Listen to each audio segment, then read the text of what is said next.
Fine. So here we are. It's ready to roll for combat. I don't even know what the intro is anymore. I'm just making stuff up every week. So isn't that true even before we had an intro and just every time? I guess. I don't know. I don't know what we're doing anymore. Yeah. But here we are.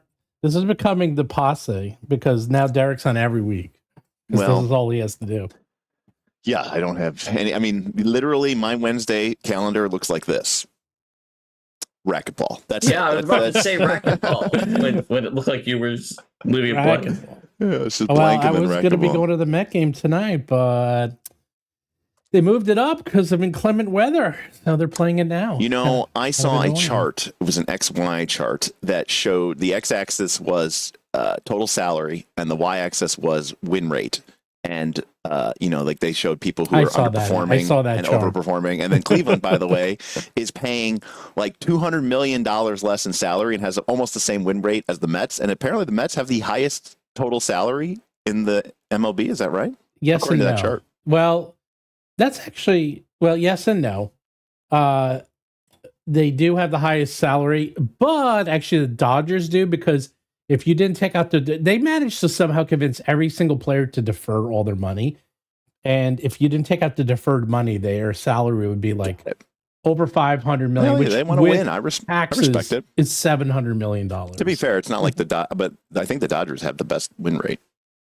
No, the win rate? No. It's like Detroit has the best win rate. Oh. So you're saying the Dodgers are trying to dodge paying taxes by putting things out? No, they just have they have players that want to win and are willing to put aside their salary so that they can get better players. It's not the players who want to win. The problem is anyone can do it. By the way, no one came here for this. So I know no one came here for this, but then I'll just say this real quick: is that the agents don't get paid until they get paid, until those deferred payments come in. So they don't get anything. So and that's something the agents don't want because a lot of these agents aren't that young. So they're like, yeah, I might not be able to wait 20 years to get my $700 million, you know, or 10% of my $700 million. I mean, the biggest one was Ohtani, which no one can believe. That's where it got crazy because he got signed for $700 million, but they're paying him $2 million a year. He deferred $68 million a year, every year for the next whatever 10, 20 years, which is turns out when you have millions of dollars already, you know, you can defer it. And Ohtani doesn't strike me as a guy who's like, you know. Yeah, but no one, you say that, but no one else does that. The only, because you also lose money because it's like, okay, he's also a great starting pitcher and an incredible hitter. Look, Ohtani's rewriting the game. Okay. Oh, I know. I agree. But like other teams were offering him $700 million and weren't deferring. So, he likes LA. What do you want? I know. That's why he went to LA. All right. So in a way that's relevant to the topic more so, are you going to leave the stream early to go to the early Mets game? No, I told you. The game's already... You didn't listen to a word I said. They're playing it now. You said it was moved to be now, right? Yes. Are you going to leave to hit the end of it? No. Why would I? No one. No. Okay. Well, then in that case, is it relevant? Well, it was my fault. I was talking about the XY axis and the win rate. Yeah, see, blame Derek. See, this is why you know what? Fire Derek. Just do what the internet and small publishing companies do all the time. Just blame Derek. It's fine. It's easy. I'll take it. I will be your villain. I will blame you. I'm blaming you for everything. But yeah. So Jonas says 99 was peak humanity. 99 was a good year. 99 was peak humanity. And I can prove according to the Matrix. According to the Matrix, that's when they were like, it was like humanity was at its peak in 1999, and that's when they decided to set the Matrix. And I remember thinking, "Oh, that can't be." Now I think back at that. Like we had good that every day. I'm like, yeah, it really was. Like we had good internet, but we didn't have like social media yet, and we didn't have like cell phone. Like there were cell phones, but it was just very, very primitive. Like everything was just. It was like right when things were a little bit internet-y. Yeah, well, it was good enough that I could play EverQuest. Right. It was good enough that I could play EverQuest. EverQuest came out in 1999. Right. So and there were still magazines. You still had email and you still had browsing, but it was very basic. You didn't have cell phones, smartphones. I mean, you had cell phones, but you didn't have smartphones. right? I mean, I had a thriving CD collection. You know, it was good. Wow. Physical media was still a thing, you know, which was great. I know. But we need to think back to exactly what the world was like then, because Stephen has dredged up this article with 25 predictions, one for each year after 1999, one of which is even remotely serious and is the one for 2000, because Gygax kind of knew what was happening in 2000 already. It was 1999. Semi-serious, I think, with And the all of other it. 24, which were obviously a complete joke. And that's why it's so funny that a few of those things in the joke, almost like if you're looking through a horoscope or a tarot reading or something like that, and you'll find something that's accurate, or a fortune cookie, a few of those things in the joke actually turned out, they sort of something similar to that happened. I think that's what made Stephen so excited about this article. Well, I'm going to take, I didn't come up with this idea. Actually, it was Sly Furish.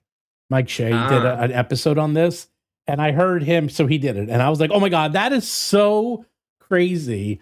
I have to go through it in detail, because he only did a couple of them, but I want to look at all of them. He probably picked like the 2 or 3 that had some relevance to the actual future. I didn't click on, I don't think you sent me anything, but was this an Up on a Soapbox article from Dragon? Yeah, yes, it was from Dragon Magazine. It was, it must be Up on a Soapbox article. No, it's I sent it. It was actually a 50 years of D&D gaming rather than Up on a Soapbox. It was a special article. It was a special article. The first 25 years retrospective, and then look at your links. Quote predictions for 25 years, but he obviously was joking. Busy, and I didn't click on it. Yeah, I know. I see you sent it. Oh, so it was in the annual.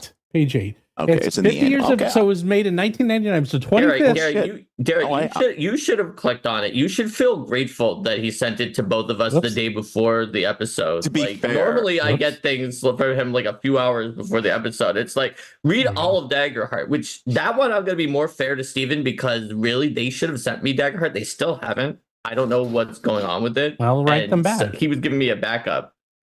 Well, to be fair, as I pull this up, I actually have this art. I have this episode. Of course. Everyone has everything. Yes. But what I was going to say though is, I will say that at this point in time, this was a great time, because this was the 12-month lead up to 3E, and this is the annual. But in the monthlies, you were getting that 3E preview article every month, and I remember those. It was so exciting. Oh man, that was such a good time. Oh my God, that was such an amazing time. I know. You see, I knew this. I knew you would like this one there, because I know you. You'd be like, oh, it brings back all the floods, all the member berries. You're like, remember, this was such a fun time when it was. Geeks were D&D. Geeks well, yeah, geeks were geeks, right? No true Scotsman. No true geeksman. Geeks were geeks, but also like, I don't know. D&D was still. It was just not corporate. You know, it was. No. It was just all about the games and wacky fun, and it was just much more.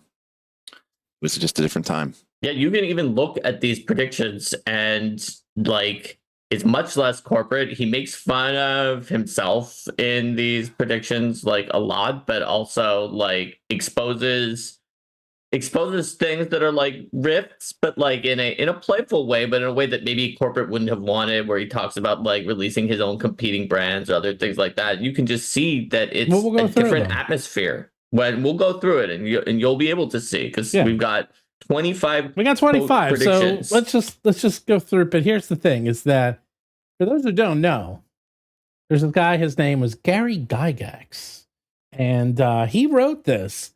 And Gary Gygax has we'll just say a very complex history with Dungeons and Dragons, to say the least. He has a complex history overall. Yes. And it's difficult to describe, and this episode is not about that. It's about his humorous article about 25 years of predictions. But this was the 25th anniversary of D&D. It's 1999. There was these things called magazines, and let me tell you, I loved Dungeon and Dragon magazine so much. That is in fact why I started the Year of Monsters, is because I missed having something to look forward to every month. I loved it. So did I. And that's why I actually kind of did the Year of Monsters, Year of Legends, because I wanted people to like look forward to something like that. You don't know what it's going to be, and you get something and it's exciting to sit down and read, I was with you on that the whole way. I was thinking of doing that with dragons initially too when we were talking about it but first, but you had a good point of just putting them all in one gigantic book. Oh yeah, coming home. So I was in high school in the late 90s, and to come home and check the mailbox, and see that the poly bag, the clear poly bag with the dragon magazine in it. Like I was like, oh, this is awesome. Yeah, it was so cool. It was so much fun back then. So he wrote 25 predictions going all the way up to the year 2024. So do you want to read them, Derek? You have the better voice than me. Sure, we can start here. All right. So again, this was made in 1999, and I haven't read these, so this is me reading. Gary, go to the Gary prediction. Gary predicts. Only read the Gary predicts thing, then you can skip everything else. Yeah. All right. So 2000. The third edition is released in August. Of course, by this point in time, you would have known that. And there is shock and confusion among the disparate sets of fans. However, as it is played, the new work captures the hearts and minds of the vast majority, and their enthusiasm brings in many others. A few hundred vocal detractors of the publisher, the game, and all connected with it are permanently hospitalized for acute depression. Nobody misses them. Parentheses. Oh my God. Sidebar. TSR also confidentially suggests that a publishable version of my original Castle Greyhawk and 40+ dungeon levels might be of interest. Which eventually turned into Castle Zigzag, I believe. Yeah, well, he published it under a different publisher. Right. Yeah, you'll see. Actually, he kind of makes fun of himself for Castle Greyhawk throughout these. So he makes fun of it, but first prediction. Let's rate it for accuracy. Obviously, it's right, but I will say this: I don't feel like there were that many detractors from 3E. No, I think a lot of people not like what you saw when 3E to 4E, 4E, 5. Like a lot of people were like, yeah, AD&D, we're ready to move on. And 3E, I don't remember there being like a lot of additional. I think that a lot of people. This is the one where he was actually trying to predict. Yeah, and because he had information, but I think that him saying that there were a few hundred vocal detractors is him trying to say that it won't be very many, right? He's not trying to say there were many detractors. I think he's trying to emphasize how few there are by saying a few hundred. So I think he was probably right about the fact that it was a relatively small pushback compared to every other edition shift, except for that one. All right, 2001. Emphasis on the Greyhawk setting expands the number of persons utilizing it as the base for their games, and actually attracts new players to the D&D game because of the compelling nature of its setting, its development, and online features. I say now as I begin working on the Castle Greyhawk manuscript. All right, so this, if you look at it from today's point of view, 10 out of 10, man, because everything's in the... Oh, no, that's Greyhawk. Sorry, that's not Forgotten Realm. It's Forgotten Realm. I'm sorry, 0 out of 10. He was completely wrong. Well, no, whoa. Well, with a caveat. Yes. He was wrong, but he was right because it just wasn't Greyhawk. Because everything's always centered around Gary Gygax. And that's wait. Third edition's core pantheon was the Greyhawk pantheon. The Greyhawk pantheon, but then they did not focus on Greyhawk. No, it did not. But, secondly, the RPGA official organized play was Living Greyhawk. It was. Right. So they did do that. No, you're right. But then nobody used Greyhawk, and I don't think there was a single third edition Greyhawk published. No. I'm not saying Greyhawk one, but the concept. I'm going through the concept. The concept of that. I'm nitpicking him on the actual. No, I think it's very important because that was his setting. He even said, because it's great, my setting is so great that it caused people to come in. And if some other setting caused people to come in, or maybe didn't help, who knows? Like I like Forgotten Realms, a lot of people didn't. But then that can't be an accurate prediction, right? That would be but I'm looking at it differently. The Mets were so great that baseball attendance was up. And the Mets were terrible and nobody went to see them, but everyone went to see the Dodgers or something and baseball attendance was up. Or vice versa, right? And then you'd be like, that prediction was completely right because baseball attendance was up. Well, I'm simply saying at that point in 1999, he would have known that they were going to be using the Greyhawk in theory as the so-called core of the D&D experience. And it did not have that effect. In fact, if anything, the Forgotten Realms became more popular and then continued to do so once 5th edition came out. That's all I'm saying. I see what you're saying. On that, so which is... He was wrong in the setting, but he was right in that something did capture. If you just replace all that with the words Forgotten Realms, that is incredibly accurate. I don't know that that's true either, because I feel for like now, I'm not talking about for now. No, I'm saying, but even in 5th edition, how many people really are setting their game in the Forgotten Realms? But I guess within the world of D&D, the realms were kind of expanding things to a degree. Sure. Even then, though, I say that you can't just replace that with something else. Like you can't just replace the Mets with the Yankees and be like, well, they're a sports team. They play baseball in New York. They must be the same thing. Like fundamentally, the fact that it was a different setting makes the prediction completely different. Even if we agreed that the other stuff was right, I agree with Derek that it wasn't all Forgotten Realms. Now we get into some weirdly well, accurate he's making 2000 predictions. No, these are accurate. He's making them tongue in Yeah, cheek. but this actually happened. 2002, with the spring unveiling of a chain of 2002 retail stores nationwide, WotC not only shocks the whole industry, but gets a big boost on the big board. Its share price doubling in the next week of trading. Sales of the D&D game, Beginner's Box Set, set new records for RPG success to add laurels to the crown in that Christmas season. So he knew about the retail stores, which were real. My mall had a retail store. But that didn't happen Gamekeeper? Yeah, but I don't think that happened. He wouldn't have known about that, would he? No, Would he? there's no way. That happened years later. Oh, I guess like he just guessed it was 2002. No, you see, that's what I'm getting. He didn't know what. Okay, the years on that all this was one of the ones that was accurate. There's a few later on that was are right. as well. So there was a game store. I forgot the name of the original game store. Gate was that it? Gatekeeper. Gamekeeper. Gamekeeper, and there was in my mall, and then WotC bought them out, and there was only I think like 60, so it's not like 2000. Yeah, there was not 2002. No, there was like 60. But I remember it was like yes, it was like WotC play or Wizard play. I forgot. Yeah, the that name. was like they had a ton of Magic events there and all this other and stuff. That's when Magic was really taking off, and I was going to a lot of Magic obviously its share tournaments. price didn't double from those stores. In fact, those stores WotC was a private company. They were private. They were public back then. So that's another important reason why it wouldn't. But honestly, like he says things about he uses WotC and TSR sometimes interchangeably here. So look, the year is wrong, but the concept is 100% right that they did. And I mean, that's a pretty bold prediction that they did come out with stores. They did come out with WotC Play stores. Right. And they did do that. I should point out that they did eventually go out of business. They went bust right away. They were never 2002. They went bust immediately. But it was like, that's still pretty impressive that of all the things, like he did come out. That was there was no way they knew anything about that. I'm just going to say that at this rate, the 2000 he already knew. But if we give that much credit for having something that's in the vicinity of being correct, then Nostradamus also predicted like everything that ever happened. But yeah, 2003. You're 100% right. He did. Via its new chain of shops, TSR, this is where you're saying they kind of just go back and forth. TSR unveils its live action version of the D&D game.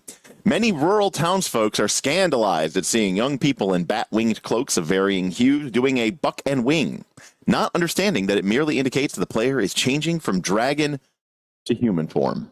Okay. Well, that never happened. Yes. Okay. Yes, that didn't happen. But let me tell you, the amount of you see, again, you guys are going with you're trying to make this letter of the law. I'm doing generalization. It's not supposed to be letter of the law. It's a joke. It's a joke. It's not a joke because the person who's outrageous here is you, Steven. The next one is to indicate how it was right. When the next one is but people are the amount of cosplay that's increased and is insane. The next one is D&D deep dish pizza.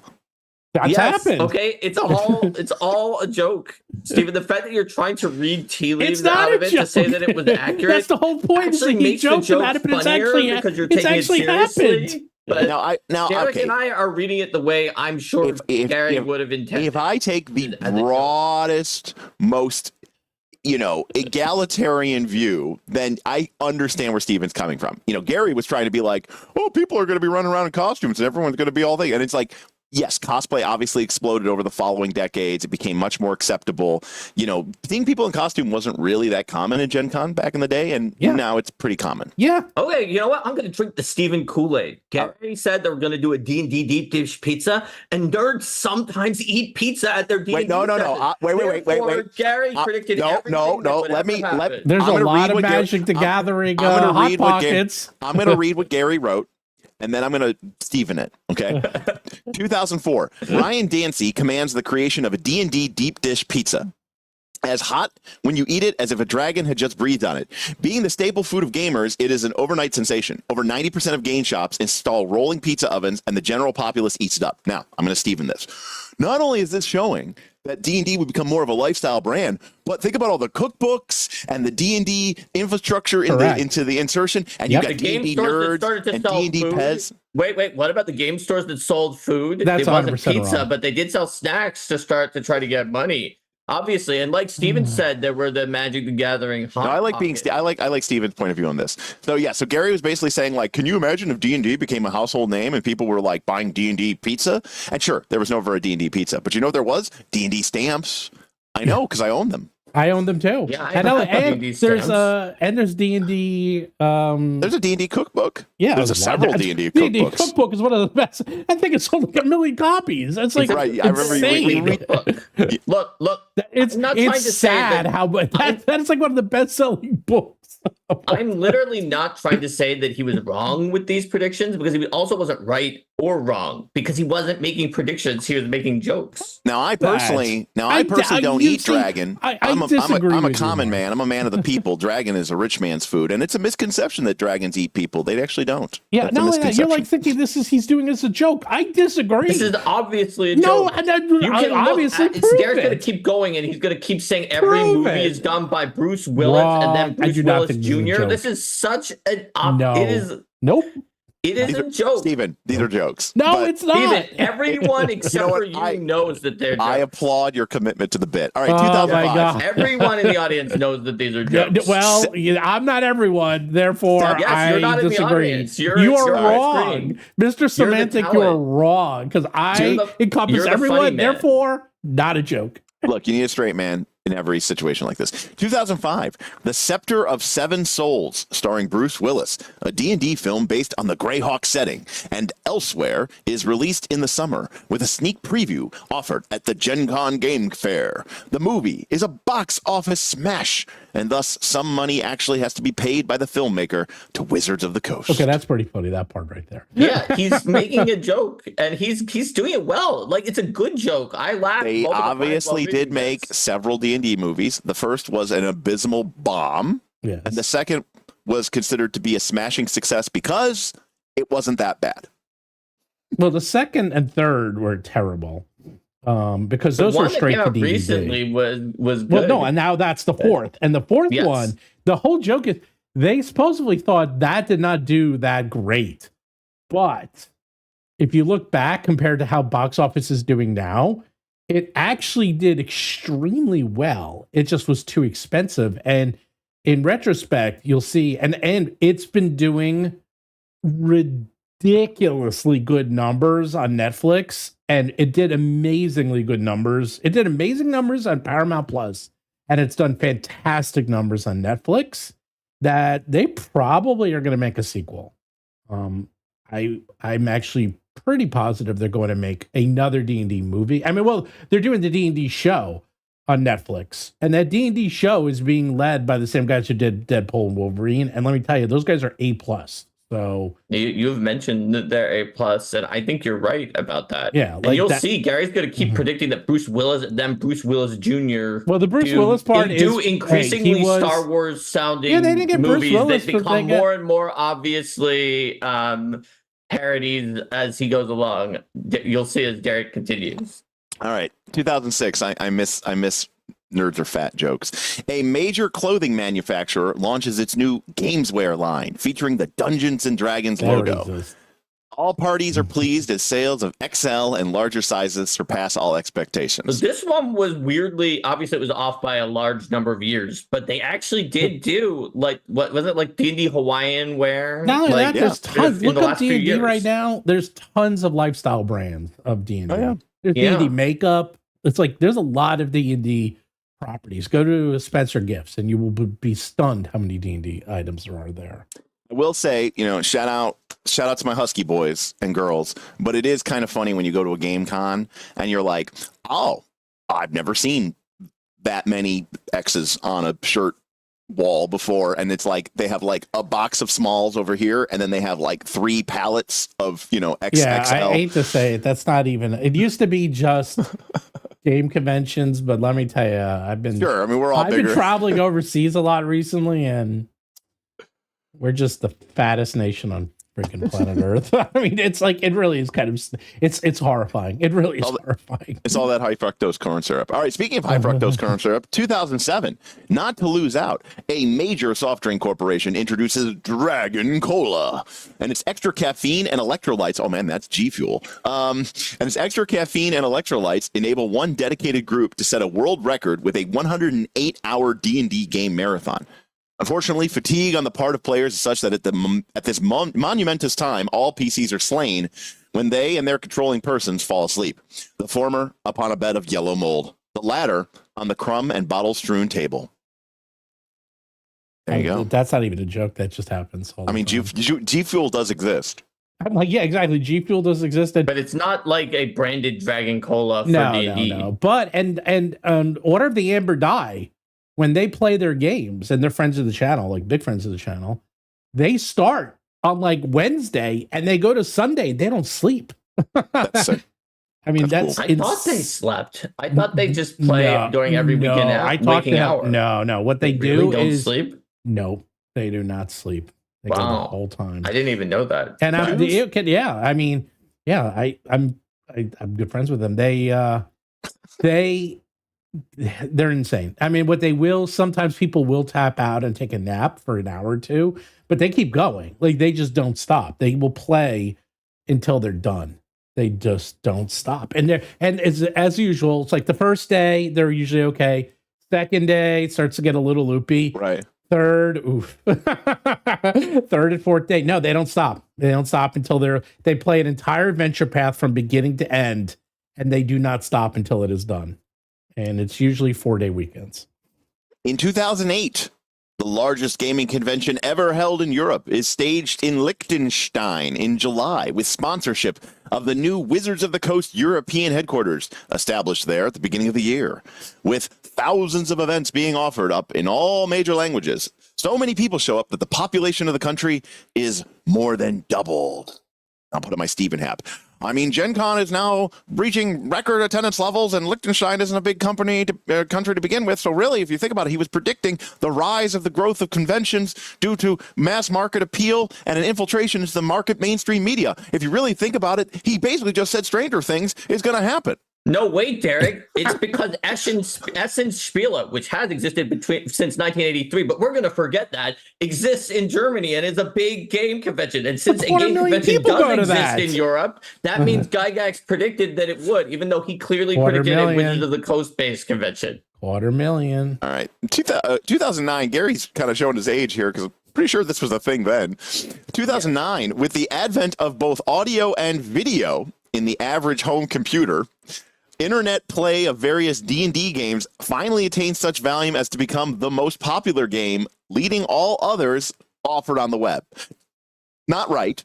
But directionally very correct in a certain sense, right? Like predicting the rise of online VTT play. But obviously D&D is not above all other games, and nor do I think that Gygax actually thought that, because he is making these jokingly optimistic predictions. By the way, wait till you see how long he thinks it takes until 4E came out. You'll have. By the way, for those of you who not know, 4E came out in 2008, so we showed 2009, so it should have come out by now. We've already passed it. Just wait. You'll crack up on that. The edition wars were much longer before new editions. Be fair, Gary, saw that the first edition D&D came out in 79, second edition came out in 89. So that was a 10-year span. He knew third edition was coming out in 2000. So that's an 11-year span. So I would expect him to say somewhere around 2011, 2012. But okay, well, you'll see. You'll see. Keep going. I actually think 2009 would, I agree, would be early for him to have guessed, but you'll see when he actually guesses. 2010, DeBrog Strikes Back, the sequel to Scepter of Seven Souls, hits the cinemas.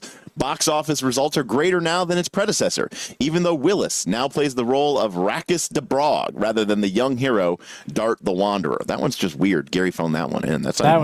He keeps joking and making it similar to like combinations of Star Wars and other things. Like all of the films, it's going to become Return of Dungeons and Dragons or the Scepter, and it's obviously a joke. Although Steven probably thought he seriously meant that it was going to be called that. 2011, at the end of the first decade of the new millennium, WotC exceeds the $500 million mark in revenues. After a considerable hiatus, the Dungeons and Dragons game is once again assailed by TV evangelists in hopes that some of its success will rub off on them. Gary taking shots at the but I'm actually kind of surprised that that hasn't happened.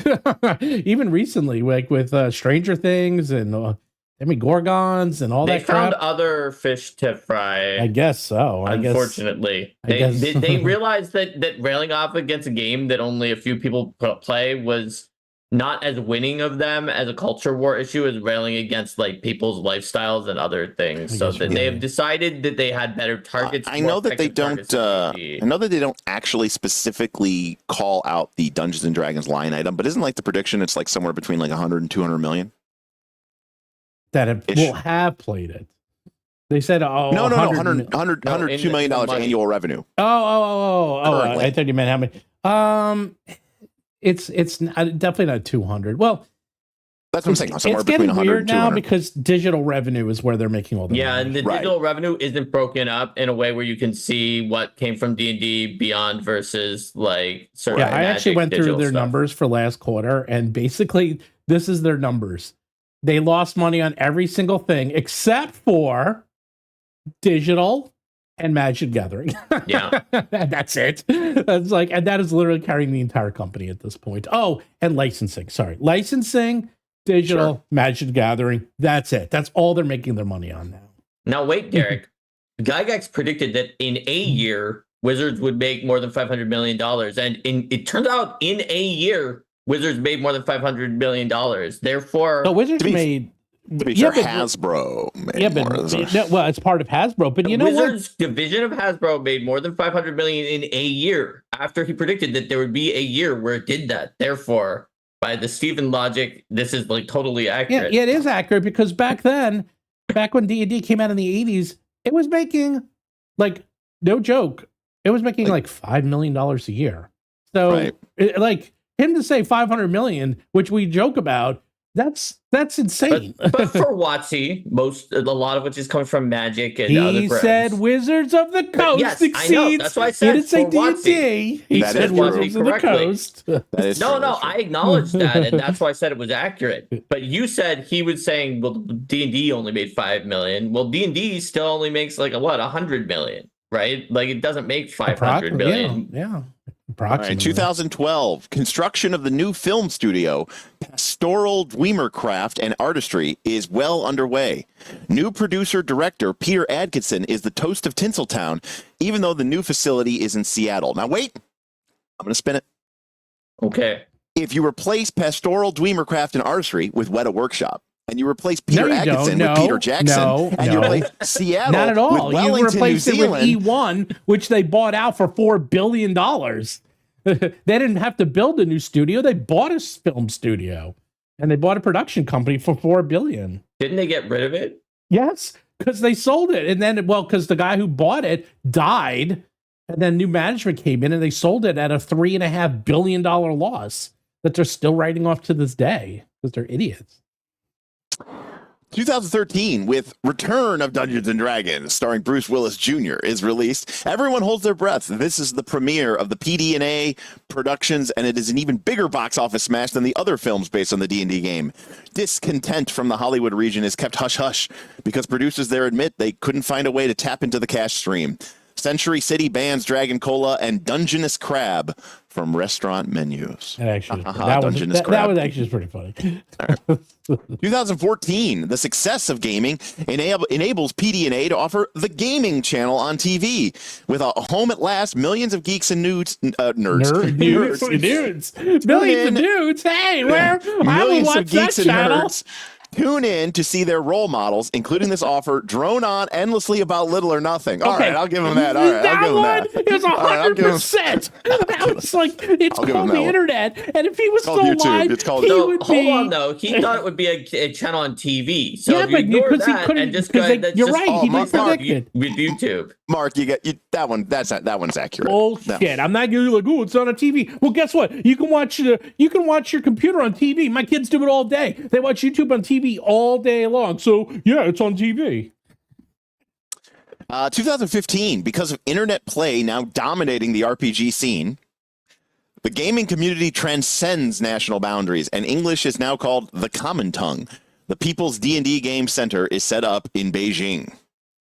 So from the Steven perspective, obviously, yes, English is called the common tongue. That's what everyone is calling it. It must have been accurate. No, they didn't know. Fact that in Beijing they play, as you That's mentioned, not true. But Trump did officially make. Therefore, means that D&D has been. No, but Trump did officially call English is no longer referred to as English; it's called American now. So, yes, we'll speak Does American. That mean it's called the common tongue? No, he called it American. That's what we speak. It is funny though. Like it's funny though. But it shows you how much things have changed though, because there's kind of like a derogatory sort of backhand compliment here at China, and it's funny because you think back to '99 and like. China was like a nothing burger, you know? Oh, yeah. And like now it's like the global super, power of the world, the economic powerhouse of the world. Pretty much. All right, 2016. The film, he's really obsessed with these D&D films. Well, and that actually makes sense. No, that makes sense because Gygax wanted more than anything to be Hollywood elite. Like if you read his, I know you've read the biographies and stuff, but or the autobiography, or not the autobiography. Well, no, if you listen to the podcast, sure. When we were but Wizards, the podcast is but the podcast goes is just into extreme detail of his life in Hollywood, which I never read anywhere else. And that's been published before about how he was spending all the company money having this lush Hollywood life and trying to be like this Hollywood player and having these big parties and trying to be. He wanted so badly to be like this bougie Hollywood star producer kind of guy, way more than he ever wanted to be a game designer. Like he had these really, really big champagne dreams for sure. You can see why he made the joke about Hollywood people getting discontented by the huge success here because he loves Hollywood. He loved it. And a lot of people actually blame him for the TSR woes of the 80s because he basically abandoned the company and he went out to form like TSR West. And he was spending millions. His lifestyle out there, I forgot, it was insane. It was something like 50,000, which 50,000 a month back then, which is like, you know, it's like $250,000 or something now, per month for him to live out there by himself. Like one guy living in Hollywood.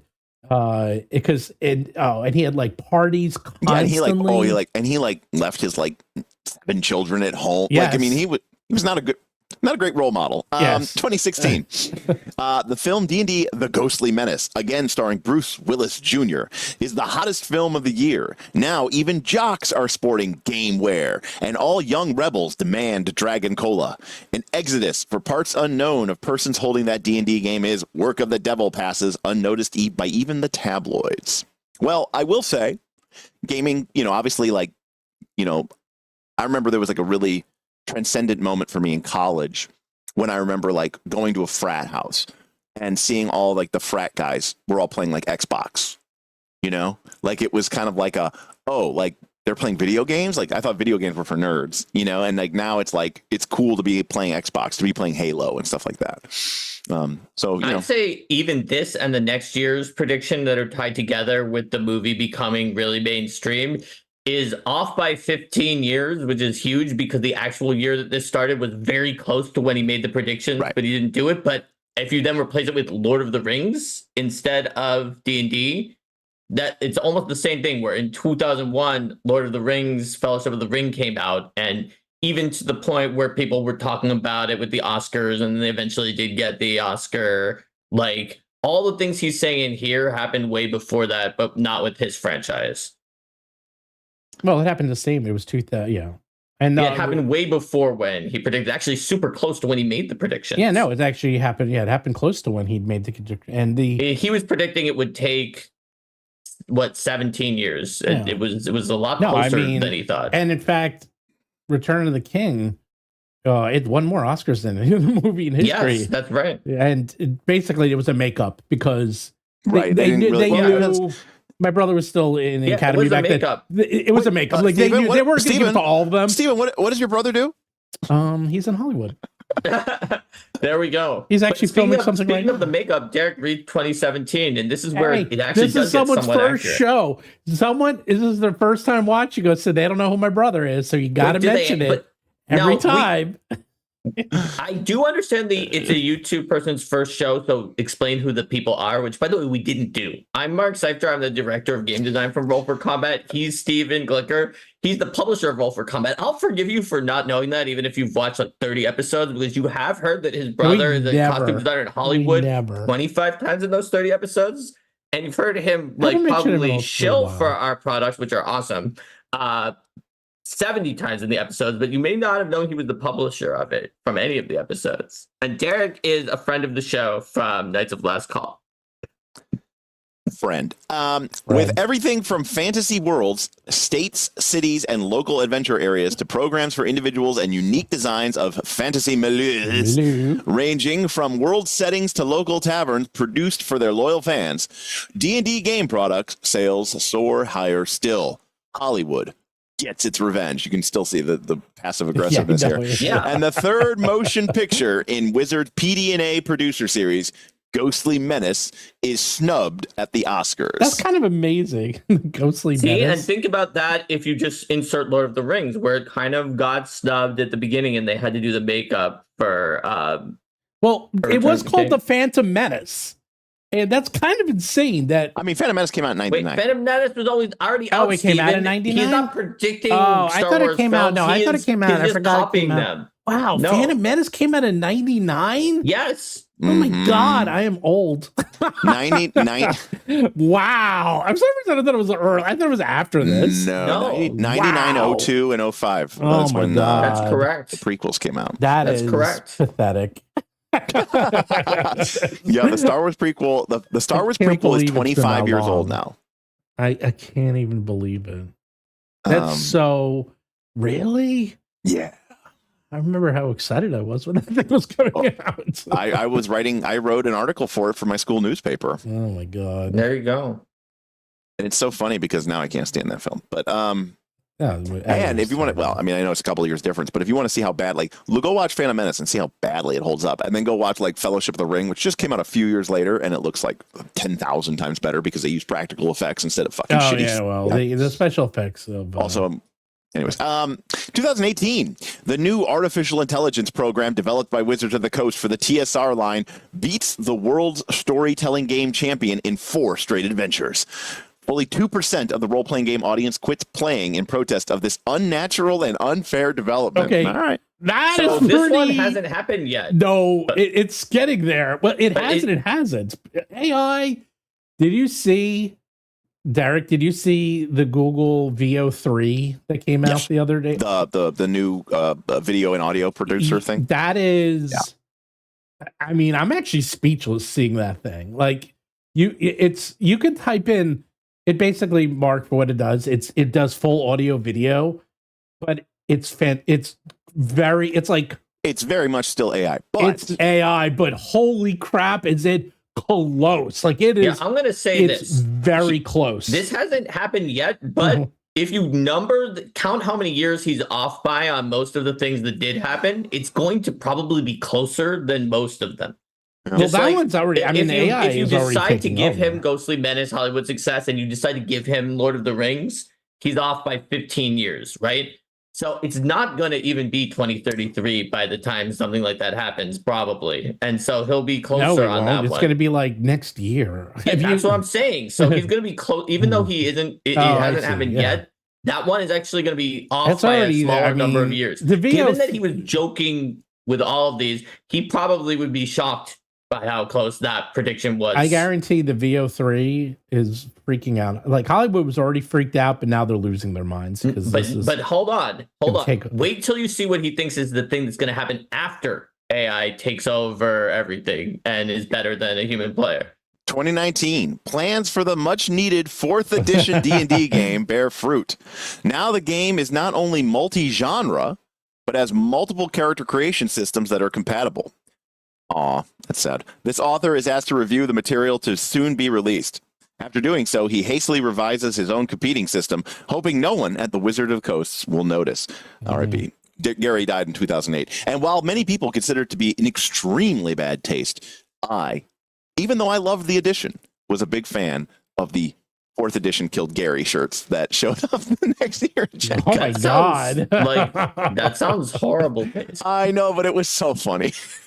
Wow. Sorry. And you know what? Actually, you know what? You know what? My real this is Derek putting on my real sadness about Gary dying is that obviously he was he smoked like 8 packs of cigarettes a day and was not exactly the healthiest guy in the world, whatever. But the thing that made me sad was by the time we got to this era, 2006, 2007, I became very much aware of I was aware of the rift between Arneson and Gygax and how Arneson had been kind of pushed out of the game. And, in many ways, Arneson took the chainmail rule set and made Dungeons and Dragons, and Gary kind of just codified the rules that Arneson had sort of imagined. So I think Arneson doesn't get nearly enough credit for the creation of the game because Gary was just a better businessman. Arneson was like the me, like it's just some guy who's like, I like the game and I'm coming up with stuff. And then like somebody much more clever, like the Ray Kroc, right, of the McDonald's story. Anyways, and when Gary died, sad, we actually had like a shrine to Gary in the basement that we used to play in at Smith's house. But I was kind of like, you know what? Now Dave will get to like be the guy. He'll get to be kind of like the father, the grandfather of the gaming industry, and he can finally get his sign in the. And then he died 8 years later. He died 1 year later. 1 year. Yeah. So I was like, man, I remember that. I actually saw him at conventions, and he was starting to take victory laps. I saw him at and then he died. Yeah, it's like sucked.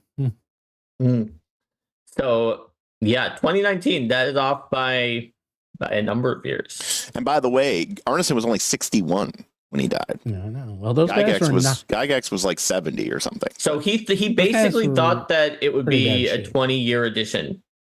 Yeah. Which is wild, but well, off by a little bit. 2020. No, okay, wait a second.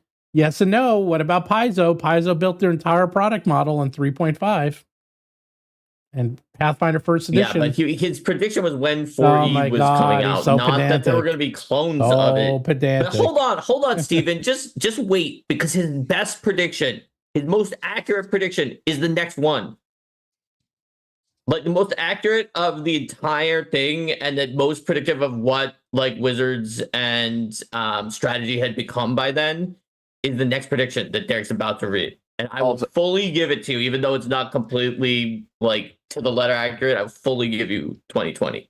I just real quick, I felt bad because this is like the edition that like fucked him, but it was literally all I had on me that was kind of like old school.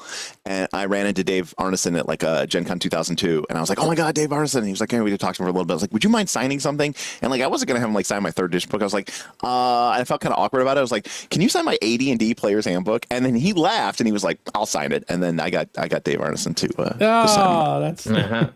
sign my advanced Dungeons & Dragons player. That's one of my cool little gaming trophies. Anyways, 2020, TSR releases its 1000th adventure module, Return to the Tomb of Horrors. And you know what? This is the most accurate prediction in spirit in the entire thing. Absolutely. Even They a have lot of the other returned to ones I that Tomb won't of give Horrors to you so many even in times. spirit, but that is 100% what they say. I know. It's like Tomb of Horrors. And then they did Return to Tomb of Horrors. Then they did Tomb of Annihilation, which is the return of the Tomb of Horrors. It is definitely Return to the Return. I don't know where my box set is. It must be in my box. I have mine in. I'm not going to go in, but it's in my cabinet. I have my Return. I have my Return to the Tomb of Horrors box set, which is a good box set, by the way. It's made by Bruce Cordell. God damn it! I just spent my knee. It was actually a very good box set. It was a good box set. I don't have any issue with them returning to the Return to the Tomb of Horrors. Return to the Return. Funny. It's just funny that he predicted that, and it is actually very accurate to the 2020. You know what I find fucked up about this game? Of what? What I find fucked up about this module is I've heard people talk about this module. By the way, I own this module. I've never actually read this module. What I find fucked up is people talk about this module, and what they talk about, when I hear them talk about it, is they talk about a hex crawl. And I'm like, it's called Tomb of Annihilation. It's Tomb of Horrors. Why are you talking about a hex crawl? And then it turns out it's like the Isle of Dread. Yes. Kinda. Yes. But also, like, it's the most mishmashed, randomly jammed together crap. Yeah, it's actually a mishmash. It's actually supposed to be pretty good. I've read it.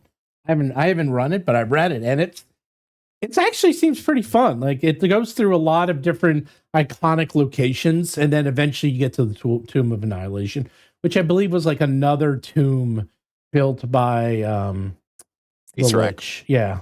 And yeah, it's supposedly it's like Asarara. He's got like a lot of R's in there. Too many R's in there. Like our group always called him. People really like this one. I've actually never run it, but people really enjoy this one. Do I have it over here? I have it somewhere. We just called him Ace. No, that's right. No.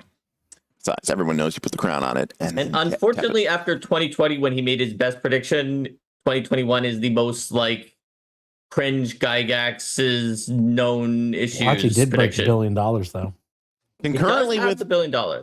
Concurrently with WotC breaking the $1 billion revenue mark, the gamer fitness line is launched. Dragon Cola Diet version is touted. Female participation in RPGs rises sharply by year's end. There's the there we go. Misogyny. There's the Garo we know and love. It takes until 2021 for that. It only happens because of diet. This causes grave concerns at Wizards of the Coast as marriages take place and former gamers are forced to devote time to work. Oh, look at our gamer incels. Now they can have girlfriends. Fuck you, Gary. Again, I love the man. I respect what he did, but he was a chauvinistic piece of shit. Oh, but, yeah, he was quite horrible in a lot of ways, but you know what? He was I'm not excusing it, but he is a product of his time, and times are really. I don't think that that's an excuse because even in his own time, he had to defend himself from his own standard being worse than his time. No, I mean he was, but keep in mind when he was a complex person. He's a very complex person, and you can't write him off entirely as one thing or another. Look, I was born in 1982. I was born in 1982, and I rock out to Sabrina Carpenter in my car, like, you know. Oh, boy, does he. Let me tell you, when I was driving around with Derek, he knew the name of every single pop song on the radio. I couldn't believe it. He knew every single pop song. He knew more than my kids. You put my kids to shame, Derek. I don't know if I should be proud or horrified. There you go. You should be horrified.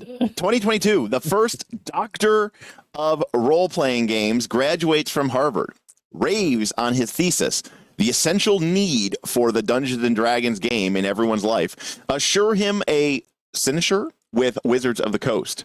The company opens its new operation in Tuva to better serve the growing demand for the D&D game in both inner and outer Mongolia. That's a weird one, but I think the word is sinecure, but I'm not sure. So I don't know if there's ever been a doctorate in role-playing games, but there's been a ton of theses written. Yeah, there are a lot of theses published using role-playing games as a case study for an actual degree. Yeah, there's a lot. I mean, we have someone on our channel for the OGL. 2023, the D&D game is first played on the moon as those sent there to establish mankind's first permanent off-world settlement decide to take a bit of Terra along so as not to be homesick. Number one, D&D would be sick to play on the moon. Number two, that would be sick. it makes me sad because, you know, if back in 99, when I looked at the state of space travel and the state of NASA and where we were, it's like, I would be thinking, yeah, I mean, we'll definitely be going back to the moon. We'll definitely be getting ready. You know, like, can you imagine with these computers? You know, as I always say, like, this phone is like 10,000 more times powerful than the Apollo guidance computer. Yeah. And I'm like, of course you would be thinking that. And then it's really sad because we haven't. It's like probably. You're correct. Infinitely more. To be fair, the Apollo computer was actually quite complex for its time. But anyways, for its time, 2024, the Jubilee year for Dungeons and Dragons game, and the city of Renton renames itself Dragonza.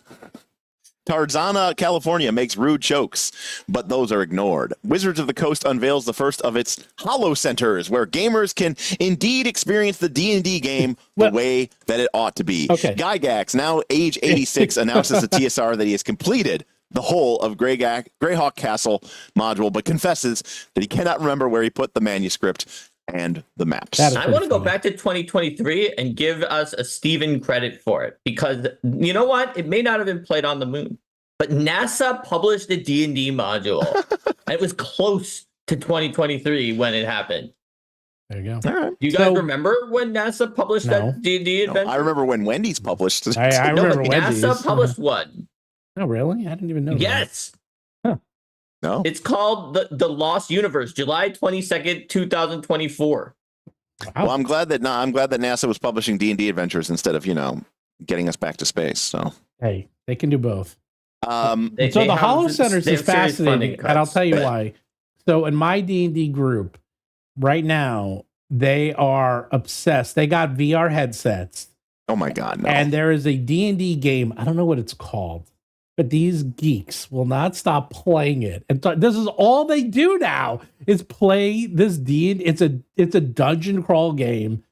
I have no idea what it's called. I hate VR, so I'm not going to play it. I hate VR too. I hate VR, and this is all they do. And it's multiplayer. You can play with friends, and you go into dungeons and you fight, and it's like VR based, and it's totally D&D. This is all they do. It's like they're obsessed with it. Yeah, Smith loved it. Like he was like modding his Skyrim to play. I know. I'm saying now. No, I'm saying this was like 5 years ago. Smith was like really into it with the Oculus and all that stuff. I can't stand it. I don't like it. I will say that another fun Gary sort of story. I think it was the year or 2 years after he died. Mm-hmm. Every year at Gen Con, there is a Gen Con auction. And they did a special auction of personal memorabilia from Gary Gygax. Shout out to horrible Gail Gygax, his wife, who basically kind of fleeced everybody and raised a bunch of money for like a Gary Gygax memorial. And then she just took all the money and they never built the memorial. Anyways, they did these auctions as a part to support the Gary Gygax Foundation, Memorial Foundation, I think is what it's called, in addition to taking donations, which I did donate to as well. And the final item up for bid was Gary's briefcase, the one that he used to, carry around with stuff. And it was from his office. And everyone was like, what's going to be inside? Like, is it going to be an unfinished manuscript for Castle, Castle Greyhawk or Castle Zagig? Is it going to be like and so like it went for a very high amount of money, as I recall. And then everyone's like, open it up. And he opened it up and there was like nothing inside of it. Cheetos.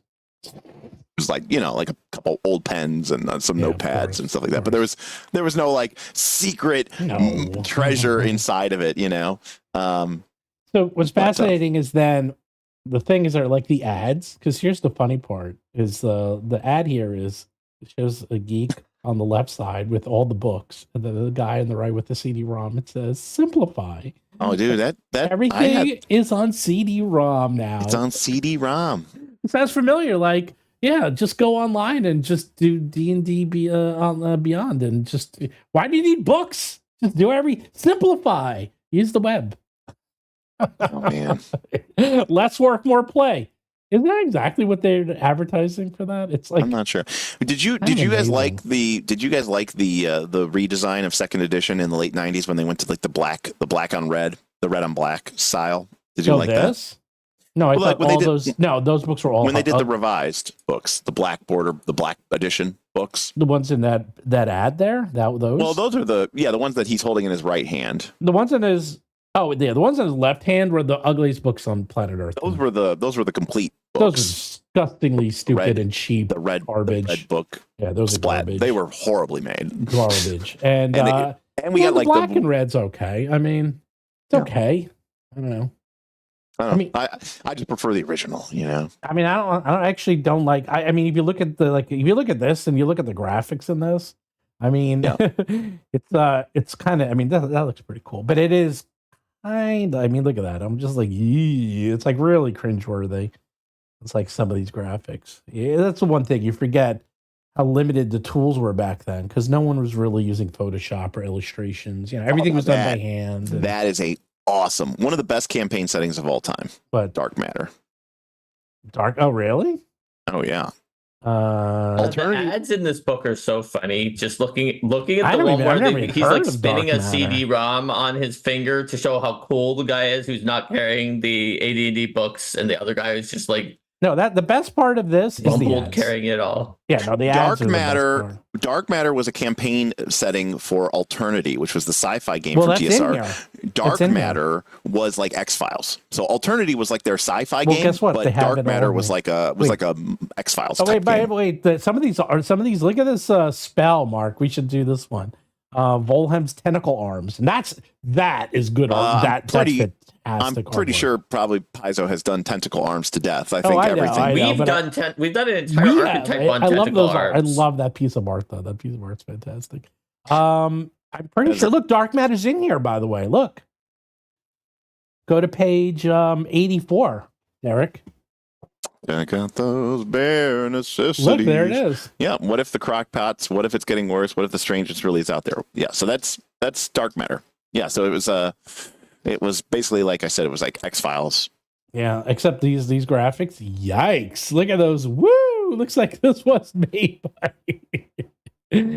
Alternity was a cool system.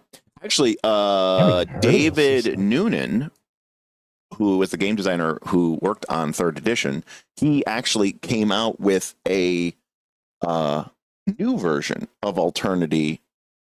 No idea where it is, but I mean, you can look at this. You could run the whole adventure. You should run this adventure.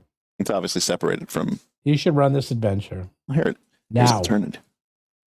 It's all here. All the scenes, the whole thing. It's a whole adventure you can run right here. That's the original Alternity from TSR. Man, you outgeek me, man. You win. I mean, listen, I liked, sci-fi, I guess. Well, it's like a lot of my old stuff. It's actually all the attic. Actually, I was just cleaning up yesterday and moving my stuff.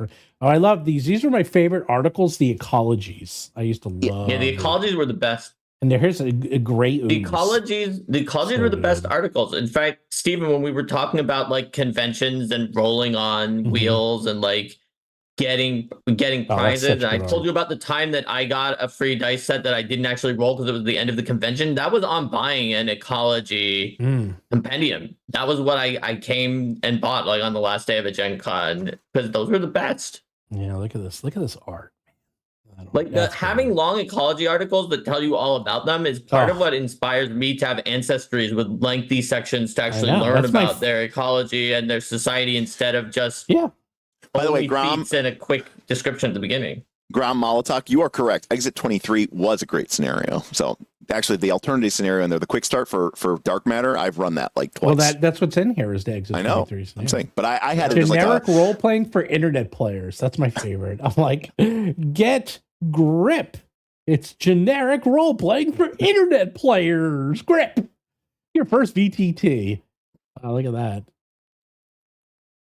And it's Windows 95, 98, and NT4 compatible. Works with any RPG system and officially licensed to use for Traveler and Tunnels and Trolls. Seriously, like I can sit here all day and just go through these and just look at the ads. The ads are so good on these. And I also want to add in, I typically hated the ecology articles. Really? You didn't like the ecology articles? No. Oh, man. I didn't like them. Why not? Wow. I just didn't like them. I don't care about that kind of lore. What? Really? And the way you can incorporate things into the world? Nah. You're a loser. Nah.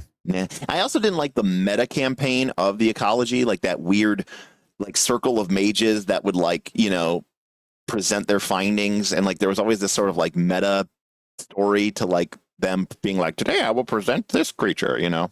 I could take that or leave it. The cool part was learning about the ecology of the creatures. Yeah, I just didn't care about. Oh, I have like every dragon magazine, I think, on my computer. What one should I open up? I'm in the mood for some nostalgia. I don't know if I have everyone. I have a lot. Wait, I got Dragon magazine. I used to have that CD-ROM Dragon compendium. Yeah, that was like everything else that burned. But I did have that. Market is sad story for the rest. Listen, I'm coming up on my 1 year anniversary of my fire, and I didn't lose everything, so I can only imagine. I didn't lose the things I took with me to college and then to work. But anything that was still left in the house for when I was going to have a house and not an apartment was what got left behind. So stuff like Dragon magazine or old AD&D books that I wasn't like directly using, whereas my up-to-date editions were kept. So this was a good one. This was Dragon magazine, the 29th anniversary issue, June 2005. I think this is the last one. It was number 3. No, 2005? No. The last issue of Dragon published was like right before 4th edition came out when Paizo was published. So it was issue number 332, but this was all about the dragon, and this was pretty cool because look, they had every type of dragon. They had details about each one, which was really cool. But they have one of my favorite articles, which was cutting up the dragon, useful bits from formidable foes. And look at that art, man. It's nasty. It's like shows it like in cut up and like literally pieced together. And hey, look, that guy, look at that artwork. It looks very similar to Kruger. It's like very similar to some of the stuff we do. They have like a dragon boat. That's really cool. I like this one a lot. So yeah, Dragon ended in 2007, but then they did like a digital thing version, that was being called Dragon until 2013. And then there was Dragon Plus. Ugh. To be fair, I still enjoyed my D&D Insider Dragon magazine. It was very different, and it wasn't good, and everything in it was shit, and play tested 0. But that's okay. But I still loved it. I mean, I did, but you know, it was very different than getting it, you know, in the magazine form. I have every single physical Dragon and Dungeon magazine that I ever bought or purchased, and I even expanded it and bought more as time went on. They're all in my attic, and $3. All of them are $3. It was like that $3 price tag forever. I'll tell you what was insane. I don't think I really appreciate how insane it was. Dragon magazine was great, but Dungeon magazine was insane. Yeah, how many adventures you would get for that price point? Insane value. Shit. It's actual insane value, especially when you consider that so many of those adventures that got published. I mean, a lot of the people who wrote those adventures. I mean, hell, Professor Dungeon Master wrote a couple of dungeon adventures, but like so many of those adventures were written by people who would go on to become, you know, like major contributors and people in the industry. Eric Mona, Chris Perkins. I mean, like all of them. But like, it's crazy. And you would get like, I don't even know. Sometimes, you know, you usually, honestly, if I'm gonna, Paizo kind of ruined it because when they started doing Adventure Paths, I think it kind of ruined Dungeon Magazine. Nah, because it was only one part I think it did. Because Dungeon Magazine used to be about, hey, here's 5 or 6 different adventures. And then it kind of all started becoming about, like, basically we're publishing this month's Pathfinder, you know? And Or when you say Pathfinder, you mean Shackled City, the adventure paths that were in there that were the cornerstone of that. Yeah, Shackled City, Age of Worms, and Savage Tide. Savage Tide, yeah. And like it just became more and more about that, and then they started tying in Dragon magazine articles to the adventure path. And obviously, it probably was very successful for them because that's why they were doing it. But I didn't personally like that. I liked it when Dungeon was just a complete grab bag and it wasn't these multi-part adventures. And while I think Shackled City is an incredible adventure, and again, I'm very happy to have the hardbound collector's edition. Never finished that though. It was too much. Very long. It's a very long campaign. It was like 9 adventures or something. No, it's 12. But and not only is it 12, but it's 12 very long adventures. That is it's too much. That one. That one's real tough. Dungeon. When Dungeon Magazine was canceled, I literally remember the day. I was like devastated when that happened. I was like, what? Yeah. What? I Well, couldn't Dungeon used to believe be it. bi-monthly, right? Yes. Yes. And you got 6 issues a year. Yeah. And then they started like stapling Polyhedron magazine to the back of it, and it was kind of weird. Ugh. But you got like these really crappy mini D20 games. I remember there was this one. It was like a 70s era roller disco game. I remember another one that was like kind of like a Car Wars type game, and it was always just Car like Wars. the most regurgitated. What? I loved Car Wars. You loved Car Wars? Car Wars, okay. Yeah. Car Wars was, well, We never got into it that much. Well, you're too young to remember, but back in the 70s, they used to, Car Wars had its own magazine, and Car Wars was a thing because you get a magazine with new editions that you could add to your cars, which was fun. I just hate cars. I think that's what it really comes down to. There you go. You hate cars? Yeah. Car Wars was, someone said Car Wars was big. Car Wars was big. It was a lot of fun. It was like minis before minis. It was also minis back then were shit. Like, oh yeah, they were crap. They were garbage back then. And Car Wars was cool because it was shit. It was like shit based and it looked nice. So I loved getting the Car Wars. What were they? The Car Wars Quarterly, I believe it was called. So, but yeah, it was good. I mean, it was a halcyon time, and the copy was much smaller, and obviously, and again, I love that there's so many people playing the game now, but I don't like what that has also done to like the industry. Oh well, as I said, just last year, because now it's like to be the industry exploited has totally changed. It went from, I told you, it's you live long enough to become the villain, or you know, be careful what you wish for. It's all the old sayings. It's like, wow, I really wish D&D would become, and geek culture become more popular, and it's become so popular that it's become mainstream, and now it's become everything we hate. And it's like, oh man. I told you when I went to. I think that it can become mainstream, and it doesn't mean that we have to hate it. No, I don't. We can be happy that it did. Mark. I have to be angry. Yeah. Oh yeah, well yeah. Cynical. Well, Gary, I know you. You contractually have to be angry and bitter because it's your shtick. In the same way that Steven has to be the one who's like deciding that the article was right about things. It was right about everything. So I'll tell you what. I would say that overall, it's not completely a monkey's paw situation, because there's a lot of good that comes out of the things we love going mainstream. Mm-hmm.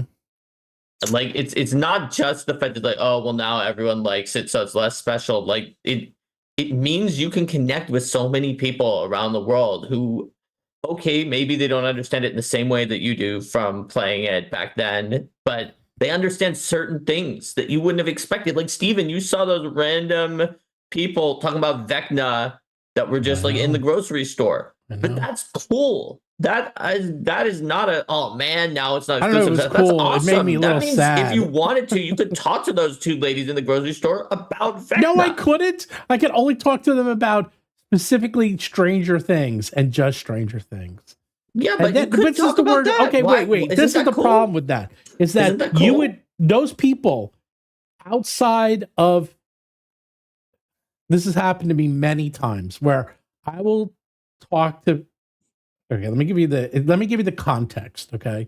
My brother, he's in Hollywood. No. I would talk to him. Fuck you.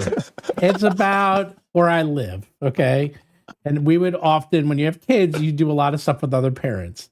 Now, where I live, 99% of everyone who lives here, and people have heard this before, is they are a investment banker of some sort. The other 1%, okay, is they're either, I know one doctor and a couple of lawyers, and that's it. Okay, that's it. That's all there is. And yes, they'll talk to you about Game of Thrones, because that they do talk about, because they all watch that. And they might even talk to you about Stranger Things, but that's kind of rare. But that's it. That's the only context. Like, if you then say, oh, actually, they will talk to you about Marvel movies. But then if you're like, D&D, and they're like, oh, no, that stuff is like, or video games? Oh, man, you're geeky. Like, that's weird. That it didn't become fully mainstream. Right, but that's the point. It's like, so they pick and choose, but then they still dismiss it, even though they like Right. What Steven's saying is that we're getting the worst of both worlds. You know, the worst of each world, right? Mainstream enough that it's going into the mainstream, but still people are poo-pooing it. Exactly. They still poo-poo it, even though they like it. I'm like, let me get this straight. You like, and I get this a lot. It's like, you like Game of Thrones. So like, yes. You like Lord of the Rings? Yes. You like Stranger Things? Yes. Would you want to try D&D? Oh no, that's too geeky. I'm like, what is wrong with you? Okay, so I have a very important question about these liking Game of Thrones, liking Lord of the Rings investment bankers that I must ask. Yes. Do they know who King Arthur is? Or is it only your entire family who doesn't know who King Arthur is? And the few college students you talk to? Because I've continued to talk to college students to see, and I've not found anyone except for apparently your entire family and all of their circles who don't know who King Arthur is, including one kid who like grew up in Vietnam. So it's not like they had lots of British King Arthur things that were in there. I don't know. Okay, I don't know. They didn't know. You're asking the wrong person because I know all about King Arthur. I watched Excalibur. I saw it in the theater. All the things you've ever said, the one that I find the most flummoxing. No, because I'm sure you're telling the truth, but it's almost unbelievable anyway. Is that nobody among your kids' entire friend group had ever even heard the first thing about King Arthur? Well, because actually, I spoke to my sister-in-law because she couldn't believe it either. Well, also, Mark, consider they weren't taught it in school. That was actually the main reason. They were taught different things, and like they were not brought. They didn't. It was the Chancery Tales or like Robin Hood. Like, none of that stuff. Canterbury Tales. Like none of that stuff. They weren't what taught I'm hearing, Stephen, any of is that. I should run a Pendragon campaign for you. Yeah, if you ran it, they would be like, "What is this Pendragon? Is it like a dragon pen or something?" They wouldn't even like run that? with me. Good luck. Okay, I'll give you $1 million if you get them to run. Teach them, Stephen. Teach them with the power of Pendragon 6th edition. Well, I'll tell you something funny though. I had it on my desk. I just got the Monty Python and the Holy Grail board game, and they came in and they go, "Oh, is that Spamalot?" Yeah, because you told us that they watched Spamalot and they didn't. Well, they saw Spamalot, so now they know. King Arthur was a unique character created in Spamalot. That's when it first came up when they watched it, and you were like, "No, this guy is from mythology. He's like a famous character." Well, because we went to go see the play, and I was trying to explain it to them, and they never heard of it, and they didn't want to hear it. They didn't want to hear anything. They didn't Stephen, can you explain something to me? What? Okay, this Pendragon book is published by Chaosium. Yeah. Printed in Poland, by the way. I actually know that printer, yeah. Okay.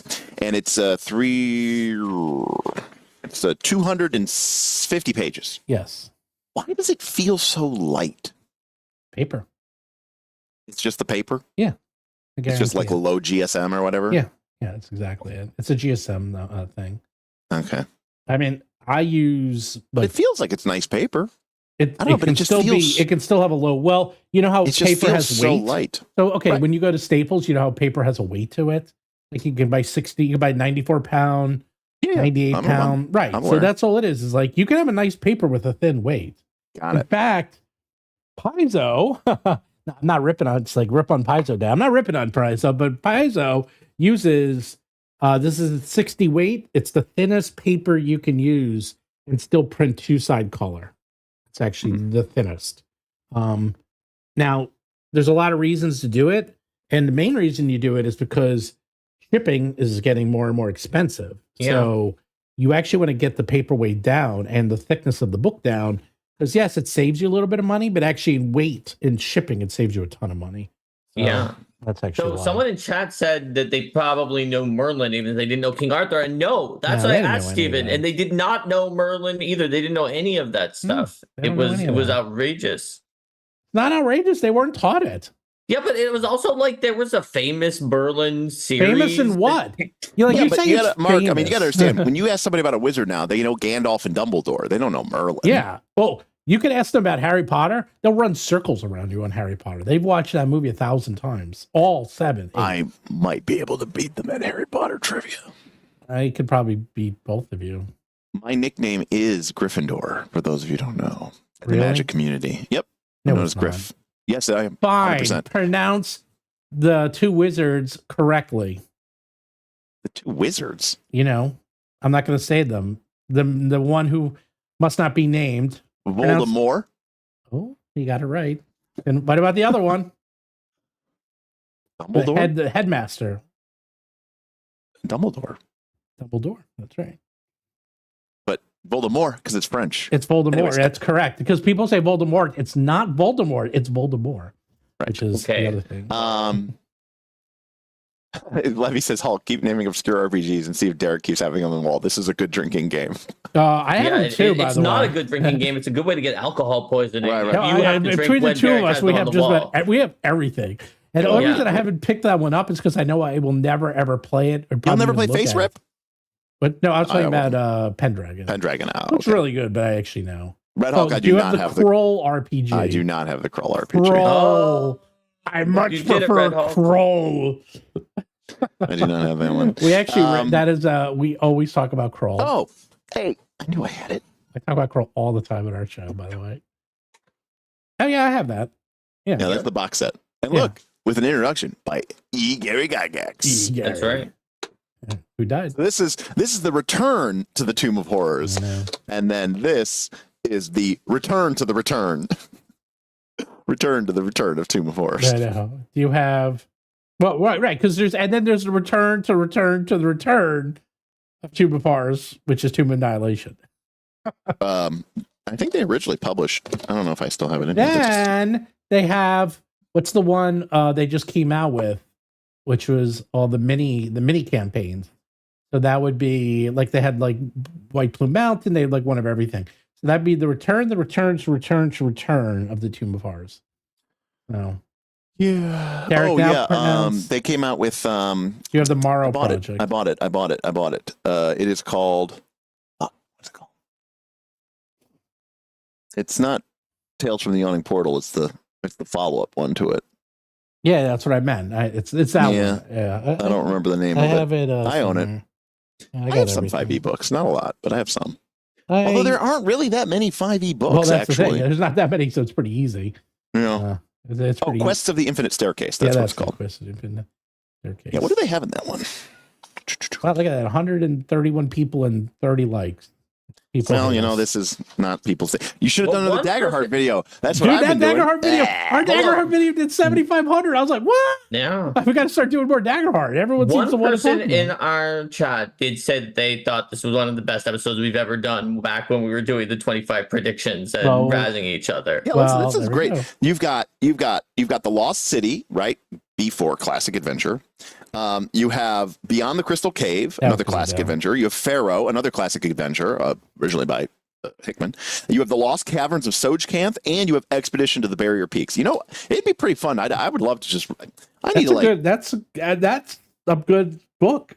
No, that's the first book was really good too. Tales from the Yawning Portal. Tales from the and there was also Tales from the Infinite Staircase back in back in the day. That was back in the day. Yeah. So this is here. I'll bring up something fascinating. Here, we'll watch this one. I'll bring this one up. You ready?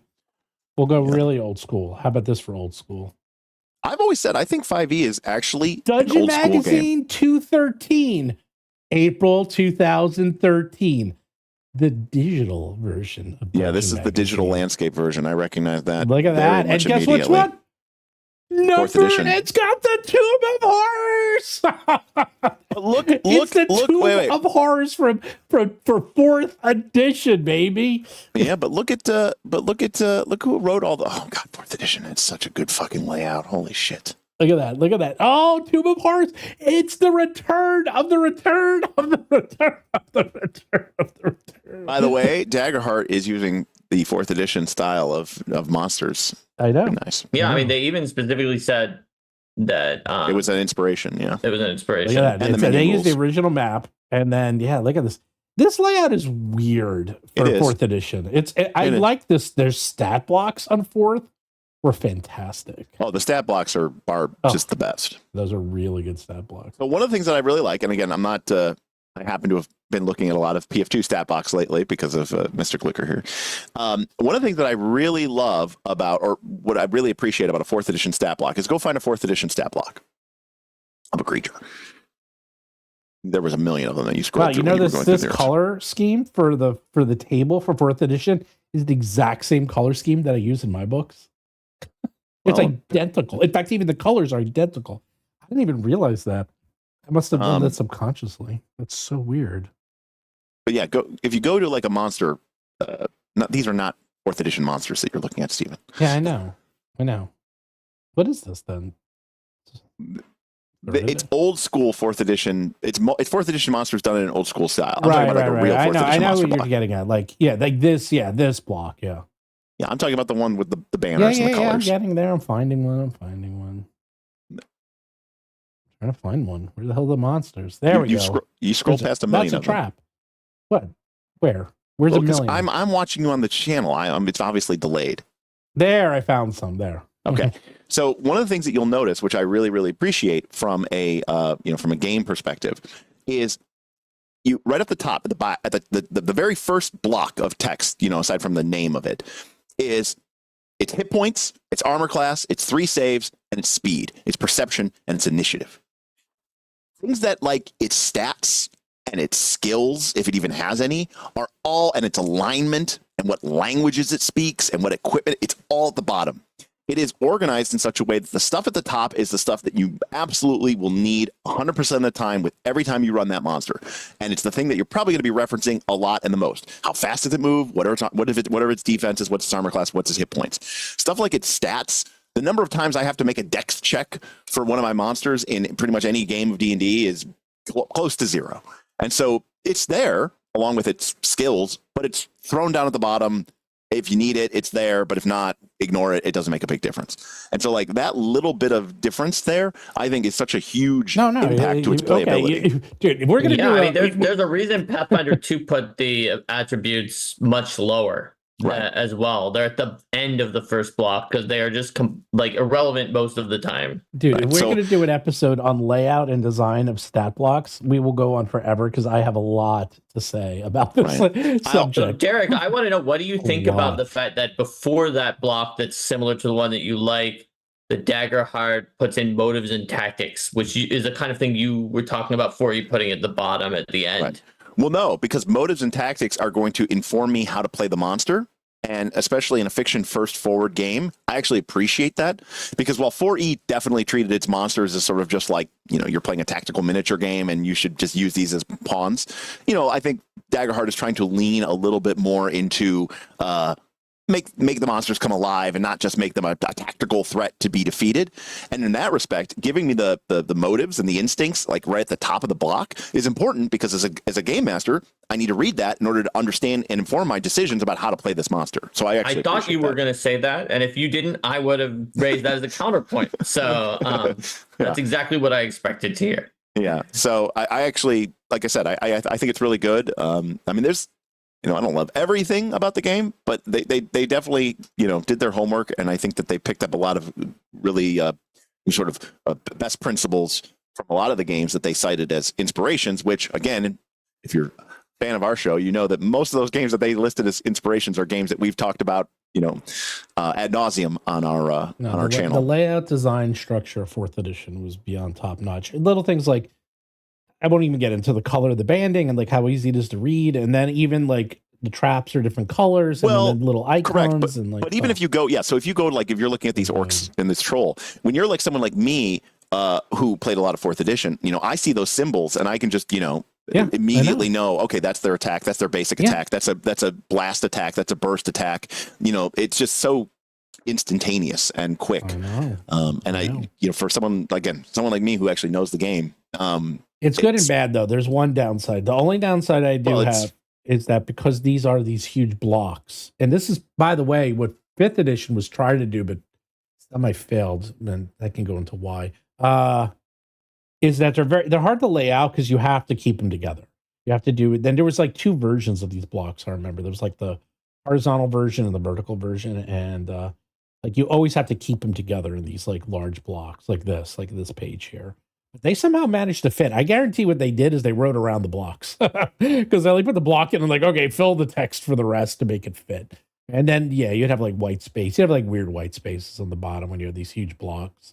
Like that's the only thing. You couldn't stretch these over 2 columns. So there were limitations to these layout items. But no, these are really, I love these. I loved 4th edition so much. And I remember there was a website that you could make these blocks, and I thought it was the coolest thing.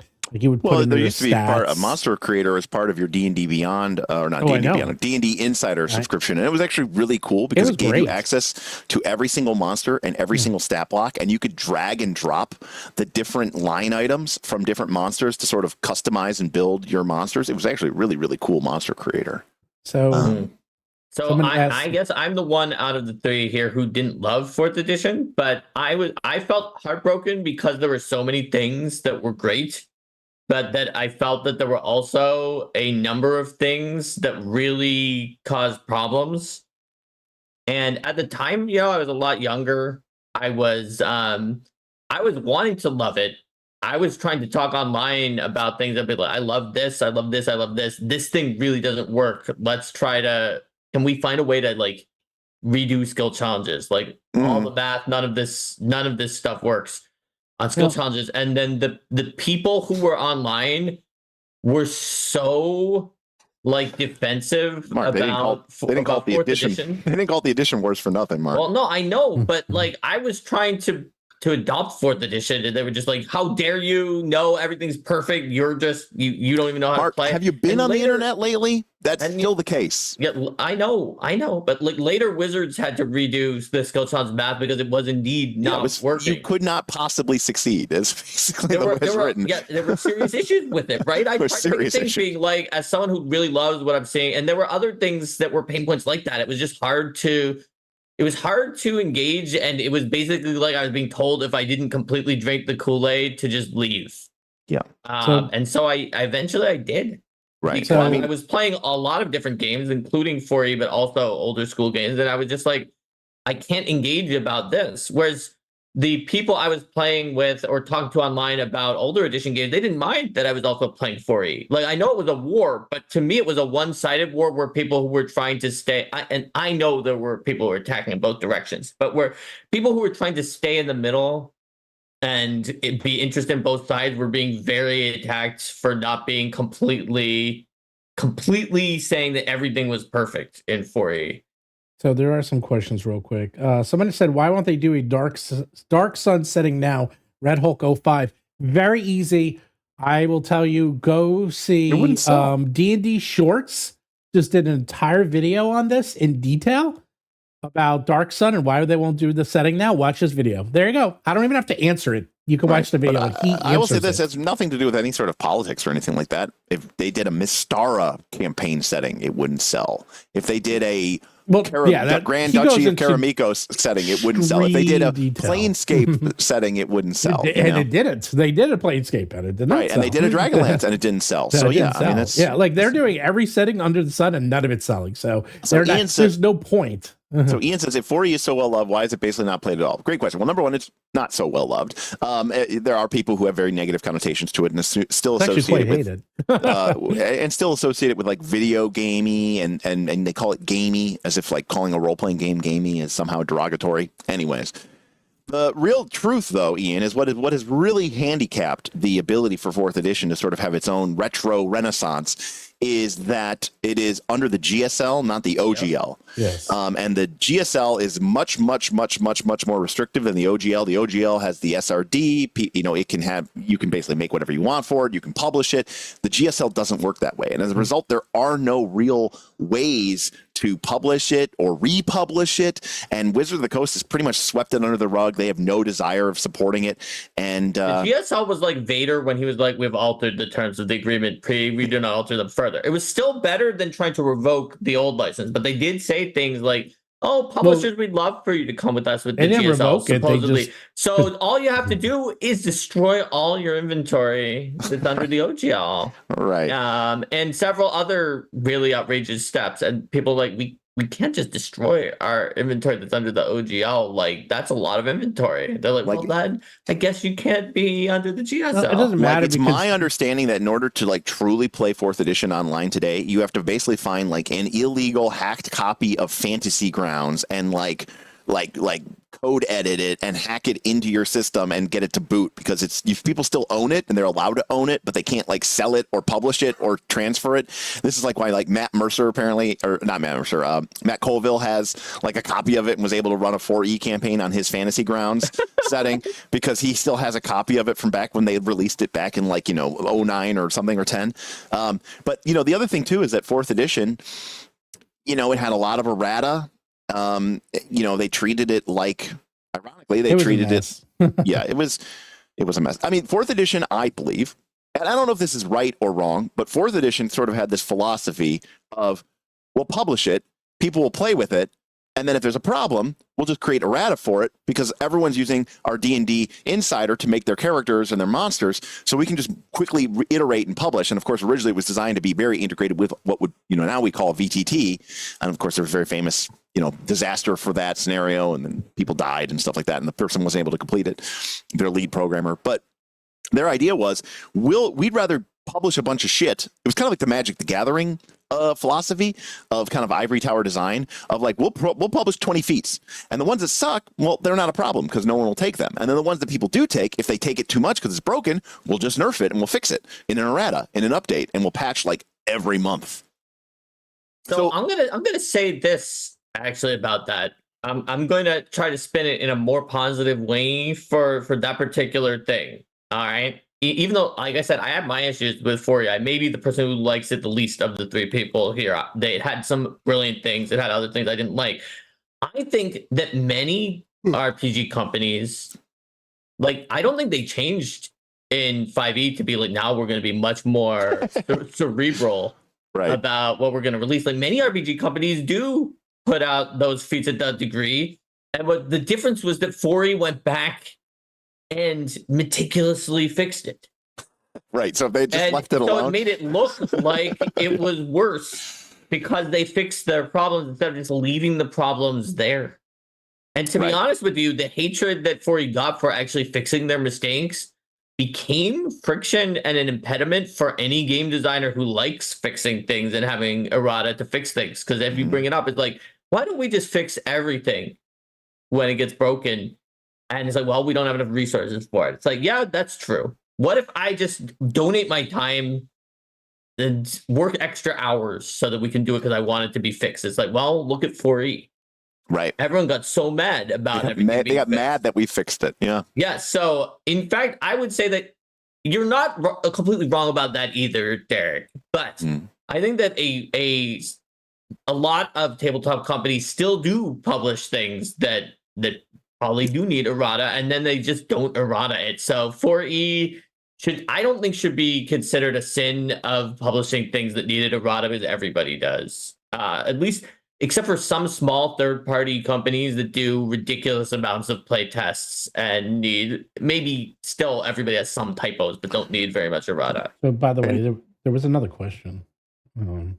Real quick, I'll just say, Todd, I would say most gaming companies did. D&D 5th edition did. Pathfinder 2nd edition did. Logan Bonner, who worked on 4th edition, was a designer on Pathfinder 2nd edition. I mean, there's a lot of really good game design there, and people used it for 5th edition. They used it for Daggerheart. They used it for MCDM, Draw Steel. They used it for 5th edition, Pathfinder 2. I mean, there's a lot of stuff in there. Before 4th edition, there was no idea, there was no concept of a short rest. So 5th edition's concept of a short rest was taken from 4th edition. Hit dice from 5th edition was taken from healing surges from 4th edition. Advantage as a concept was taken from 4th edition's Avenger. I mean, there's a lot of 4th edition DNA in 5th edition. It's just wrapped up in a very different package and sold better. And sometimes things are just parallel design where you create something and then you later realize this is actually similar to something that was in X edition. And maybe it was in the back of your mind. Often it wasn't, because you watched the thing you created evolve from something else that was completely different. And then someone's like, well, but it can't do that. And then you make a change. Well, but it can't be that. And you make a change. You ship a thesis. And in the end, you're like, wow, what I just invented is pretty close to this thing from another game. It totally didn't come there because of being inspired by that. It's just like it's homologous versus analogous evolutions in animals, where sometimes animals have almost exactly the same thing as another animal that was nowhere in their evolutionary line, just because when you're competing in that niche, that's the thing to evolve. So we have 147 viewers and 47 likes, so exactly 100 people did not like our video. Thank you. Well, how many of those are bots? Yeah, whatever. Well, don't worry, Steven. Some of them may have thumbs down. Hey man, you know what? Hate to break it to you, algorithm doesn't care. They like the thumb either way. Thumb That's down, true. thumb up, it still counts. So someone asked if we print our books in the United States, and if where we print them. So we print them in China, where pretty much everyone prints them. In fact, I just got my tariff bill for Misfit Dragons that I just paid. So it should be arrived. It's supposed to be here, actually. It was supposed to be here 2 days ago. It was supposed to be here. So I don't think it showed up yet. But I did pay off my tariff bill. And it was only 7.5%, thank God. So wasn't too bad. Not great. Wasn't thrilled, but yes. And I have looked into printing in the United States many times. And the two issues are A, it's not even that it's very expensive, because it is very expensive.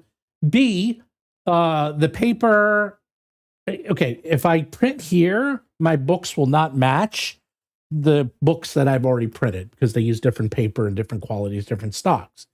If I want to get the paper and the qualities that I use here, I got to import them from China, and that has a 30% tariff on it now.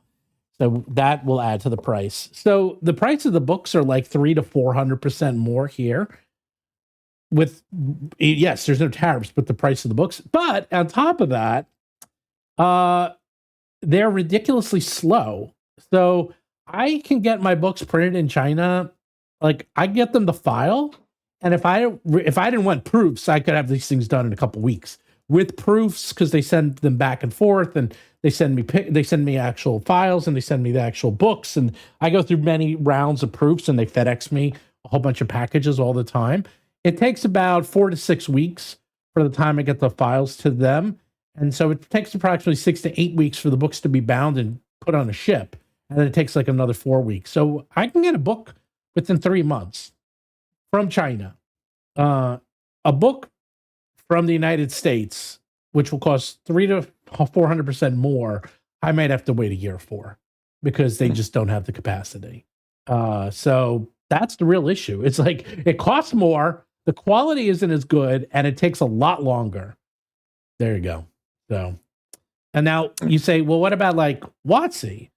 Well, that's where it gets weird. So if you print massive amount of books, and when I mean massive, we're talking like tens and tens of thousands. Tens and tens, right. I'm printing like a couple thousand. And most people, almost everyone just prints a couple thousand, okay? Mm-hmm. The United States does have capacity to print a couple thousand, but those are digital books, digital products. They're mostly designed for like greeting cards. Like, hey man, you want a greeting card? You want a Happy New Year card? You want a holiday card? America's the place to go. Okay, we're really good at those. Okay, we're really good at those. That we're really fantastic at. Or those photo books, those vacation books that people make. Actually, my wife makes them all the time. Those are great. Like, we're very good at that stuff, because that's all done using basically digital printing and digital processes. But it's also designed for very low end. But once you go above 1,000, it's not worth it, because these printers are not that fast, and also it wears out. So the price gets really bad, because you don't get price savings. So the other end that we're very good at is printing huge quantities, and that we actually do very well, and you can get good price breaks. But everything in between, which by the way is where most people are at, we suck at, and it's going overseas, and that's just the way it is. There are small printers here and there within the United States that can do small quantities, but to be honest, I don't know of any, and I'd be happy to talk to them. But again, the real issue isn't that not that I wouldn't do my books with them, but the books won't match, and that would drive me insane. That would actually drive me insane. It's that the type of paper and type of binding and everything I use, I want all my books to have the same. And the only way to get that is they'll literally have to buy the same quality paper. And they might not be able to use it. And the same inks too, by the way. And the other issue is if they did, it would probably come from China. So then I'd have to end up buying. I'd end up with tariffs anyhow. So there you go.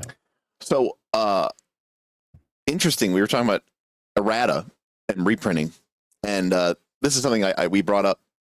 I stream so much about Daggerheart. I don't remember which stream it was, and I don't think they would ever actually do this. But a lot of people have asked the question: are they going to publish a separate set of just the cards for Daggerheart? So when you buy the box set, you get the core rule book and you get a separate little magnetic bound box that contains all of the cards. It's actually very nice. And the cards are very high quality. They're very nice. But, people are like, can I just buy the cards? And while obviously you're not getting the rules, you kind of get most of the games, like nitty gritty bits. So we talked about how that if they do another printing of the cards, they could do errata on the cards without having to actually invalidate or rewrite or mess up your book. Because since all the crunchy bits of the game, in terms of powers and abilities and spells and class features and stuff are on cards, when they do a second printing or a third printing, interesting, you could just say, hey, you don't have to, like for example, Root famously had a major errata, and Leader Games sold a $15 like replacement pack to replace certain key cards and one of the boards that you got from one of the factions. But the pieces from the game still worked, and the board game of the game still worked. It was just a couple different things that need to be swapped out, and boom, there you go, have a full errata. And so it was kind of interesting to think about like the card system actually making it a little bit easier to issue errata, because I'm much more likely to be like, I'll buy an updated set of cards, presumably at a lower cost, than a whole new book that's just updated a handful of feats, And then there's something very tangible about being like, I'm going to take these 7 cards that are old and get rid of them and replace them with new ones. I thought that was kind of interesting. Yeah. Plus, Steven predicted that they'll separate the cards for the books so that they can get lower tariffs on the books. Yeah, that's definitely something they're going to do. I mean, I think once they go through their set, or they're going to assemble it in the United States. That's probably more likely, is that they'll ship the books, because it's a sleeve. It's actually very simple. It's not even a box. Where's mine? Mine's right here. Is that, I don't have the sleeve, but so if you have the books, so this is the book, and then this is the box of cards, as you can see. So you ship this, or actually, you can get the cards. Cards are actually printed in the United States. So here's the other thing. Cards are printed in the United States. There's actually a lot of places that print cards. Cards are actually very easy to get in the United States. So I expect, if I really want to go down this rabbit hole, that they would print the cards in the United States. They would print this box. This could be printed in the United States, because this is pretty standard. This stuff's not that hard to print in the US. And then this book will definitely be printed in China, because I know the printer. So this will get printed in China. And then the sleeve, where'd my sleeve go? I had the sleeve here somewhere, but it's a sleeve that they use. That could also be printed. That can be printed in China and just come with the book. Yeah, Derek has it. And then they literally just physically assemble them here and wrap them. And they'll say "Made in the USA," and then they give. Depending on how you do I forgot the name of it. It's a process where you literally do that. Then you have books like this, but I just got the Sky Raiders book, which I backed like 1 billion years ago, and I finally got it. You see, this is another example. So this is tariffed only as a book, because though yes, it's a book, but it's boxed, but it's still only a book because there are only books in the box. You don't have anything else. And it's not a box like a physical box. It's like a slipcase. Right, slipcase. So this is still book. This is still tariffed as a book. So there you go. You're learning all about tariffs today. Tariff day. So you can. Shannon wanted to know. Yeah. So what will Derek and KLC's RPG line? Shadow Deep online or print? I have no idea, Shannon. What? He's asking, like, if I make Shadow Deep is my Shadow Dark Mega Dungeon project. Yeah. No, I'd print it for you. Would I print it or thing? I mean, it'd be cool. I mean, if I made something, I would want to get it printed, because just for my own, cool factor, Derek, you claim that instead of words per day, you write days per word. That's right. You're never going to finish. Oh, accurate. Speaking of days per words, we just published Battlezoo Bestiary Elemental Storm. That thing is that is a beast of a book, man. That is a beast of a book. That thing is huge. It's pretty enormous. I've seen some positive buzz about it in several places online about how big it is and all the interesting creatures. Yeah, it's and Derek helped out very much so. with the monster part system. Derek wrote a very cool script, and I used the script. Somebody on one of those places found a thing that the script overlooks. That's also so difficult that a human would overlook it most of the time too, which is sometimes monsters have a focus spell. I have I did that by comments hand. for you already. That's sometimes not they have script. a focus spell in their list of No, that's me. regular I messed that spells, up. Him. which He is did it. I messed that up. I messed it up. The script doesn't Derek handle did it spells. right and Steven did it wrong. Oh, Yeah. no, My script doesn't mess with the spells. No, his script doesn't touch the spells. okay, never mind then. Your script was perfect. There we go. Steven put in a focus spell, which is not really his fault because No, I knew this. it Look, was not listed in focus spells because it was a once per day spell that just happens to be a focus spell. I actually did a search for. I did search the spells, and I went through the spells 3 times, but I knew I was going to miss one, and someone would find it. It's the beta version. It's a beta. I knew people would find stuff, and people who said that this was weird that this was a beta because other than like the pictures that obviously weren't in yet, they thought that it had fewer errors than like major companies' usual like full publications. Well, that's nice. Even then, the spell section did have some missing action glyphs or things like that, but they included that. Well, and that was funny because we didn't even have our main proofreader go through the spell section before we released the beta. Well, the main thing. So here's the real. If you really want to know the beta process, is that for a book like this, we put it through we have some ace proofers, and they go through it and they find stuff. But then and the Foundry team finds stuff when they're coding it. Foundry team. That's the secret sauce, is when the Foundry team goes through the book, they find everything. Because they have to actually encode it. So if there's an error in any of your non-lore, in any of your actual mechanics, they find it. They'll find it, or even an ambiguity, because it's like, well, what do I code for this effect? Because they have to actually like use your thing. It's almost like a play test in a way, not of like how powerful it is, but of the like fundamental question: does it work?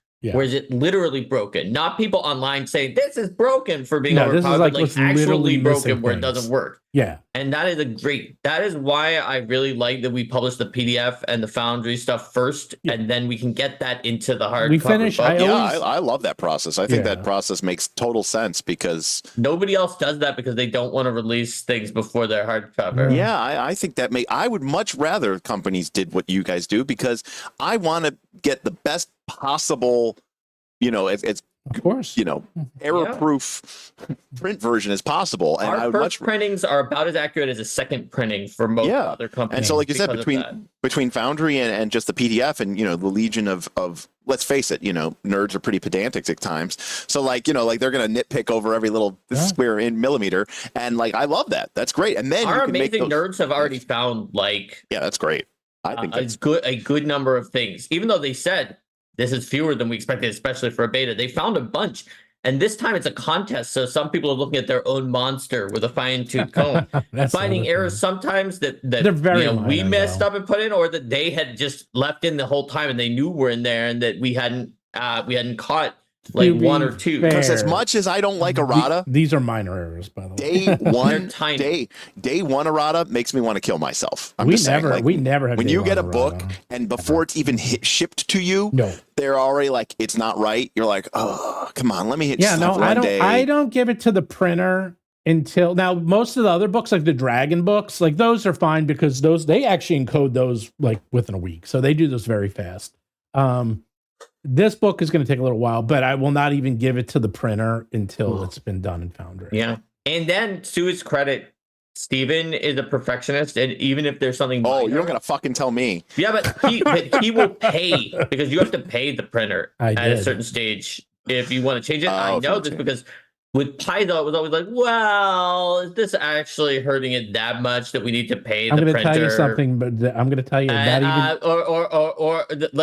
that's what, the higher ups would say. Or can we wait for the second printing? And I was always like, well, I think everything should be fixed because I want it to be right. And they're like, okay, sure. But if you fix these 10 things, that's now costing like there's Ian from the Foundry team. Like he said, $2. Foundry team got some credit for some PF2 remaster stuff. Yeah, absolutely. Sure. Ian should get lots of credit. I don't care which Ian this is. Although if they're not from the Foundry team, then they shouldn't get any credit. But it's our, as long as it's any of the Ians. It's funny that you mentioned that because when we were first kind of introduced to you guys. It was through Battlezoo Bestiary, the original. And obviously that's how you guys got introduced to us, because you guys saw your sales spike and you went and checked me out. And what really earned your respect in our circles, especially with Smith, was and Bob, they were complaining about some of the stat block overlap and the thing. It was. And then you went and saw that and you were like, holy shit, they're right. And you went and changed it in the PDF. Like, you were like, nope, I'm going to fix that. They said, they pointed it out, and I want to fix it. I want to make sure it's right for the, and we were just so impressed by your perfectionism and your commitment to creating a quality product that we were like, damn. And then the second edition actually has it laid out that way. I'll tell you. So this version, so you don't even know this, Mark. I never told you this. Fairy Dragons. This is their first book in the Secret Dragons line. So whenever you do the first book, there's always sometimes mistakes because I'm still figuring out the layout and the structure. And by the time it got to the printer, oh man, there was so many tiny mistakes I couldn't take it. And they already printed it. And they're like, well, we're reprinting it. It's $400 per signature per book. So so signatures are 16 pages. So if you find one mistake on one page, it's $400. $400. But you could change any of the 16 and that's pages. why when I was talking about 10 things, if they were on different signatures, well, guess how many signatures I replaced in Fairy Dragons. Guess how many signatures you replaced in Fairy Dragons. So everybody, Fairy Dragons has about 7 signatures to replace, maybe 8 per book. So it's actually 16. It's 16 because because there's a 5e and it's PF2. Well, the errors might not have been in both of them, but yes, it could be up to 16 if the errors were in both editions and he replaced them all. I'm going to say that between 5e and PF2 that Stephen replaced 10 of the 16 signatures, spending $4,000 on Perfectionism. Respect. That's my guess. That's just a guess. That's a guess. What's Derek's It might have been more. Might have been less. What do you guess, Derek? What do you guess? All of them. I mean, like all 16. Okay, all in, man. I respect that guess. Well, no, I mean, like there are just some things that like when I look, I obviously spent more time with Steven over the last year, and and like there are things that he does that I'm just like, this is why he's good at what he does, and what he does well, and I'm just like, it's so opposite from me, like he cares so much about making sure it's so much, and that matters. Like, no, it does. It's good. It's good. I was frustrated when we couldn't fix things at Paizo because it was going to cost $400 to get the signature. I was like, but I want it to be right, All right, so it was not as much as you guys think. I think it was 6. It was 6 signatures. Oh, okay. But I was closer with. But here's the thing: the books were actually very close. Like by the time I get it to them, I'm replacing pages constantly. Oh, of course. Like I'm constantly submitting the new pages. I must have submitted 24, not even a dozen, but 24 pages. But then they're printed, and then I found more things. Yeah. And then I was like, oh. But you know what happens? Once I did one, because they had to delay it. I'm like, screw it. If I'm already doing one, penny for a penny and for a pound, like you might as well do the rest. So I just did the rest. $2,400 to make it the best it could be. Yeah, that's awesome. Yeah. Oh, now there's a question in chat that I'm sure you'll want to answer, Stephen, because it's about Elemental Storm. Yeah. Is there overlap between Elemental Storm and Eldamon, or is it new material? It is new material. There's no overlap, but there's 1% overlap. There's no overlap, but they work together extremely well. Well, the table in the end with the reason why they work elements together extremely well is because Eldamon want to show up when you fight monsters of their elements. Mm-hmm. And we have all 20 Eldamon elements in Elemental Storm, and they're even linked with icons that are the same icon from Eldamon. You even have monsters that you don't have Eldamon for yet. Yeah, there are even elements that don't have their elements yet. Where is my space, Eldamon, Mark? It's coming. Buy our second Eldamon book to show that there's support for Eldamon stuff, and then we'll get you space in the third one. Thank you. We've got you. So I was thinking of something, Mark. I didn't even tell you this. I haven't told anyone this. I came up with this today. That's how new this was. Because I was thinking of the Eldamon. So I'm going to tell right now. I printed up some new banners. They're going to be at Origins, by the way, even though I won't be there. That's exciting. and I I like printed- banners. I I printed made up, Origins. You should Yeah, I say know. hi. well, yeah, that's right. They're Eldamon banners. I printed up Eldamon because by far our best seller at PAX East was Eldamon. It wasn't even close. Wait, so I'm like, really? It was by far. It felt Oh, like yeah. some of the Wasn't other even ones were close. close. I don't I know. felt like classic creatures and dragons also did very no, well. they didn't Classic sell. creatures did do well. No. especially- They did very well, but I think, believe it or not, I think we only sold like one regular classic creatures Pathfinder, but we sold several special edition. But wait, Pathfinder? we sold so many 5e classic creatures. I though. said I Pathfinder. Personally, No, I had to go sold get a lot second of box. 5e. No. I had to We go get a sold- second box of classic creatures No, from right. the van. I said Pathfinder. 5e. Oh, I didn't hear you say I Pathfinder. said I heard Pathfinder. you I say said his overall. Pathfinder. Sorry. No, Pathfinder. Okay, Pathfinder. Eldamon was the attribute only all one of that that to sold me. both. Okay, Okay. I attribute all of those sales to me I because do. when people I would come give it- on, I I give would them all start to you. talking up about You my did. Eldamon trainer, and You I did. was like, I hate cutesy things and I hate Pokemon, but I love this class because it is so well designed and it is so mechanically cool and it is so intricate and there is so much versatility and there's so much variety that you could literally play an Eldamon trainer 5 campaigns in a row and have different Eldamon with different elements and have a completely different experience and fill a completely different role, not just campaign to campaign, but session to session, depending on what Eldamon you sort of put in your belt.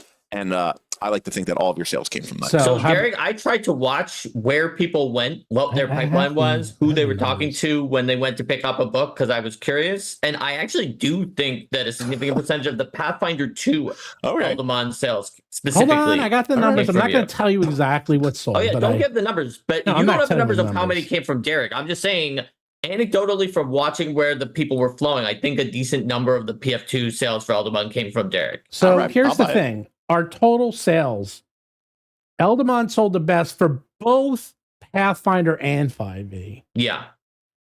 Classic creatures sold very well for 5e. Yeah. It should have been It's- close. It didn't even sell that great for Pathfinder, but I think a lot of people. Barely did for Pathfinder. Yeah. For weirdly, the Pathfinder people, when we were talking about it, the ones who were interested had classic creatures, Oh, but they interesting. didn't always have Eldamon. Because I talked up classic creatures a lot too, because I was No, talking I about know. how I was No, a slime 5e, and they how sold, they and how sold a we ton. had in our party we had an intelligent weapon and a dungeon, Yeah. and I would always end with the dungeon. I'd say I'm a slime, I my buddy's know. an intelligent weapon, and, I go, and then he's a dungeon. And He's people a are like, "A museum," and people are dungeon? like dungeon, and they're like, I gotta go take a look at this. It I sold know. gangbusters in 5. And I don't Yeah. understand because I was just shocked, and I do have to leave because I got to go play racquetball. But Yeah. I was shocked at how many people came up and were basically like, "I love mimics," and then I'd be like, "Well, we literally have a book with a mimic on the special edition cover. Look at the mimic ranger. Look at the mimic fighter." I know. And I was surprised at how many of those people didn't immediately buy the book because I was like, Some of Well, them because- did. Some of the mimic lovers bought Some the people book and the box too. That one Yeah, the woman mimic. was like, she loved mimics, and then she made her boyfriend like buy everything we had mimic everything related. you had. Yeah, that was great. Well, I have a mimic plushie coming. Believe it or Oh, not. man. And they just You finished it. showed They- me a they just sample finished for it a while yesterday. ago, and it looked amazing. The and I sample still for the have. I mimic. got my little wizard bird. Beep beep beep. Oh, I love these wizard birds. Wizard birds. Wizard birds. All right, racquetball. Racquetball. All right, Well, real enjoy, quick. enjoy your record Oh, ball. I was gonna No, do no. the surprise. The surprise, All real right, quick. I can hang out. I can hang out for like 3 minutes. I was thinking of having a contest for people to give us Eldamon. Be cool. What do you think, Mark? You have a lot of contest ideas, and I think we should pick our favorite Whoops. and do it because all of them are good. Well, this but one would we probably not shouldn't be. do all of the contests. This would We be- should do some of the contests. We can't do all the wall. That's correct. This would not be like Monster Master. This would be our own, and it would be more low key where people can submit it. Like I'll have it more like Would it be part of the word-based or Kickstarter form. for the Yes. second project Yeah, of it would- Megan Eldamon for the existing elements, Yes. and we'll pick the best ones. I like it. Because our thought for the second project was already we were going to expand Yes. Eldamon and the existing elements, and so we can Exactly. even. And if you win, you we can be even included add in the book. slots for custom. Yep. Custom ones. Yep. Into that 100%. Yep. I think that's cool. Yeah, Let's do it. That's what I'm saying. I don't think I'm not doing Monster Master's a whole You're not level. doing That's an a open whole other call. level. No, And not that also, level. it's also Low an level. easier contest A low for level. anybody to enter. Like if someone's like 5-year-old daughter wants to enter, because the Yeah. only thing you actually have to enter for the contest is like would probably be like a very broad pitch, Yeah. right? So it's like, people, well, this one is like a fireworm. yeah, it Like could be that's low and, level. and you can give an idea of a name, but like it wouldn't have to literally be that name. If it won, we could like workshop it if the name was not there, right? I do agree with Nin. I don't know that you need like a trillion, but you definitely need at least one more common for each element. Well, keep in mind, yeah, we do need more common. We definitely need more common, but I also though I respect people to make their own. That it makes it easier when you're. It's already such a new system that that is why we made only have one common. Like when you're like, oh, fire, and you're like, you get Squirrel Ash, end of story. Like, don't worry. Yeah, you're done. That is why we did that. But we definitely need more common. We need more rare. There's only one rare. Yeah. And as we've mentioned before a little bit, we don't have legendary unique ones yet, right? We're going to do more, but I want to make sure. Or space, or time. I know we're doing those. We're doing it. Here's the thing. Dream. I have to make sure it's sold. Okay. Yes. We also need to make sure that the second one sells when I'll buy it. That's all you need to know. When it is a supplement that requires the first one. It's very important. But the second one is going to be amazing. And if it sells, we'll do the third one. And we'll get you everything you've asked for and more. I'll hype it up. There's dozens of us. Yeah, no, actually, no. Hey, look, you joke, but I'm not. You're not joking. I know you. It actually does help a lot, Derek, believe it or not. And it does help. It helps a lot. And now I think it took a little while because it's only been out. It's not even been out for a year. It came out a little bit after Origins last year. Is that when it came out? I thought it came out in February. It was Fred. Oh, you mean the physical book? The physical book. Yeah. Because I remember you had them at Origins. Well, you know what happens? People get it, but then they don't start using it right away. Right, because you're in the middle again. Right, you're in the middle of campaigns and stuff. Right. Exactly. So we will now. People are starting to use it, and it's starting to get more popular. So now I'm starting to see the uptick, and also just seeing the sales. I was like, okay, there is a demand for this, and people do want it. So we can market it. I just had to make sure that it had some legs. We need to see what's going on. We're being smart about it. We'll do the second one. We've now locked it in that we're going to do that. We're going to try it. If that does well, those other elements are coming, and new class or classes, 1 to 2 new classes. I have some ideas I think people are going to love. So that we go in the third one. Class so just keep like crazy. Yeah, I know. Because people constantly have been asking for it. So just show support, get that second one when we get it in there. We'll see when we can. We're going to fit it into the first possible slot, given that we have some other things locked in that we know about, some of which we haven't revealed yet. And I'm very, very excited about expanding Eldamon. We don't have a Godzilla, but we will eventually. By the way, did you see your names in the book, Derek? Gave you special mention. I did mention. I did see. Do you like that? Is that your first time? It was nice. It was nice. Nice. Give you a little more time. Wait till you're on the cover. No. There you go. No. You'll have to be able to either write a lot faster. You're gonna have to write a lot more, baby. Or get Steven to decide to put his name on the cover despite not being conventionally having written a high enough percentage for it. Like, I knew you would pull it out one day. I'm not talking about you, Steven. I'm talking about Ginny D on the Dragon book. Where she even asked to have her name demoted on the cover because I gave her demotion on the cover. But hey, I do have to go. Hey, baby, hey man, did it help? It might have helped sell your book, and who knows? It can't hurt. And you know what? Yeah. I can always take it off. So no. All right. Take care, everybody. Until next time. If you want to battle the zoo or, make an Eldamon for a contest, you have to roll for combat. See you next